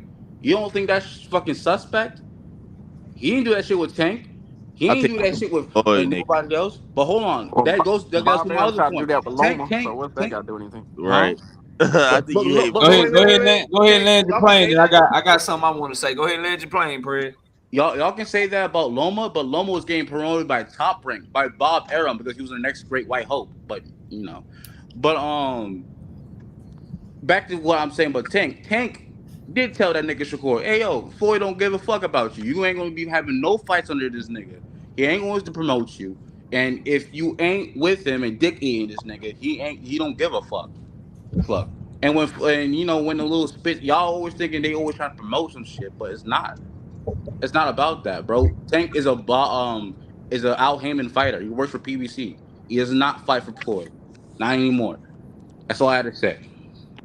So here's what I think y'all are missing the mark. So as far as Tank being a brat, I think a lot of y'all are confusing being a brat with being hot headed. Right. To me, they one and the same. I think y'all are missing the mark on that motherfucker pops off quick because he's a hot headed, hot tempered young man. That's a Facts. form of It ain't bratty. nothing. It ain't nothing about being no brat. Because a It brat is is. somebody that expect everything to be given to him. They spoiled and all that shit. Ain't nothing about that young man life spoiled. That man worked for every fucking thing that he ever got. And like literally, like people like, man, I had to fight my whole life. Nah, nigga, literally fought for everything that he fucking got. So I don't get brat. I get hot headed. Now, as far as like the slow shit, man, that motherfucker is one of the No, most calculated. I said he acted slow. Don't Nah, misinterpret. I got you. He acts I slow. got you. As far as acting slow or not being like intellectually whatever the fuck, that's a very smart and calculated young man. It, Y'all think he don't know that he pissing Devin Haney fans off right now on man, he's a purpose to troll, make bro. motherfuckers. Hold No, on. Bro, I let think me he's petty, look. but Let calculated is a me different talk. word, though. Let me talk, bro. All right, Y'all think he don't know that shit and know that motherfuckers is literally gonna buy the fight or tune into the fight to try to watch him lose and shit? Y'all think he don't know that? Y'all think he don't know that? Yo, if I support Ryan for a little bit and act like I'm cool with Ryan, I might get his stupid ass fans that's dumb enough to support him. I might get them to buy my shit too. Y'all think he don't know that shit? That boy calculated. Ain't none he do stupid. Because if we want to talk about him slow or stupid, he was the one that was smart enough to make sure Ryan couldn't run them games on him, bro. I'm just saying, bro. Like the motherfucker smart, calculated, and I don't think he bratty. I think the motherfucker is just petty and fucking hot headed. And if you rub once it's fuck you and you rub him the wrong way, it's fuck you and you rub him the wrong way. This is a young man who just made up with his mother because of how she treated him, bro. Who had to be put in the system. Like did y'all ever met anybody that had to like grow up in the fucking system, bro? I did. You motherfuckers got trust issues, bro. Like they not fucking with they not fuck and they and what they are and what they end up being and growing up to be is very observant and very smart from a world perspective. Like fuck your books and your book smarts. Them motherfuckers got common sense and they know how to just be themselves. They don't give a fuck about motherfuckers. He's smart enough to know not to give a fuck about what you think or what I think, and he's a hot-headed motherfucker that's also gonna make sure he's bending shit into his whim. Remember, everybody trying to make music videos and shit leading up to their fights now. Everybody got a fucking photography and video team and shit, and they trying to make sure they got the hip-hop music playing while they doing their little workouts to promote their fights and shit. Go look at where that shit started, man. Oh, stop. I know it didn't. Go look at who got these young boys doing that shit, man. Man, troll is in Tank's middle name, bro. Listen, Tank is a troll. Tank started all that. Plain and simple. He be acting like he's slow to four niggas, bro. This is great. Who did it? Who was doing this shit in this class before him, Ronnie? Keep mixing up slow. Who was doing what? Who was doing the shit? Who was promoting themselves with this shit the way that he doing before him in this class, bro? Bro, people been coming out with rappers since Mike Tyson era, man. Like I ain't say coming out with rappers. I'm talking about the videos and shit that be popping up on social media when he got a fight coming up with the production team, facts, the video team and shit. All these niggas is following him, bro. That's not a slow nigga. Doing, bro. No, I'm not. That nigga done worked his way up from the gutter, bro. With I'm no not. Dad. Listen, with no daddy, no grandfather like Shakur got, and put himself in a position that all them niggas wish they had. Bro, I get that, bro. But he's doing all right, bro. Every nigga we talk about, and it's 10:30, so I gotta go. But and I'll be live tomorrow, so we can continue. But every nigga that we talk about in concert with Tank, we talk Tank and Shakur. We damn sure talk Tank and Devin. We talk Tank and Loma. We talk Tank and Tiafimo. We talk Tank and Ryan.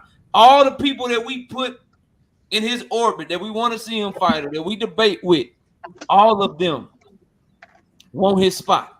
Every last one of them. And all of them moved to 140 because they couldn't get a fight with him. Bro, he can't be that stupid. Bro, no, I'm not. Okay, I want to leave y'all one last question because I know go ahead. You can have the last word. I gotta run. Y'all talk about this tomorrow. Okay, so look, we've been sitting up here talking about Tank and Floyd Mayweather and how Floyd ain't shit and how he doesn't trust him and all of this stuff and he's not good for the fighters because he ain't pushing them the way they should be. If you were a boxer and you had to choose between the two, would you want Floyd Mayweather as your promoter or Bill Haney as your promoter? Floyd Mayweather. Floyd Mayweather. Floyd Mayweather. Floyd Mayweather. Bill Haney, bro. He got more. Listen, he got more power. He can get me fights, and I'm gonna be a bigger star. And then I'm leaving his ass. It'll be Bill Haney because at least he's gonna be talking about me in the press conference. I'm going. Yeah, he gonna be talking about you putting a bunch of weight on your shoulders that you can't fucking live up to. That's okay. It'll be bro. My I'm going with Floyd. I don't want to hear. Look, man. Hey, salute to everybody. Salute to Miss KO. Salute to everybody in the chat. I gotta run. I'll be live tomorrow at 7:30. Channel members, all of the fucking prediction videos will be uploaded tomorrow morning. Y'all have a great night. I'll see y'all soon. We out of here. Peace, man. Easy, y'all.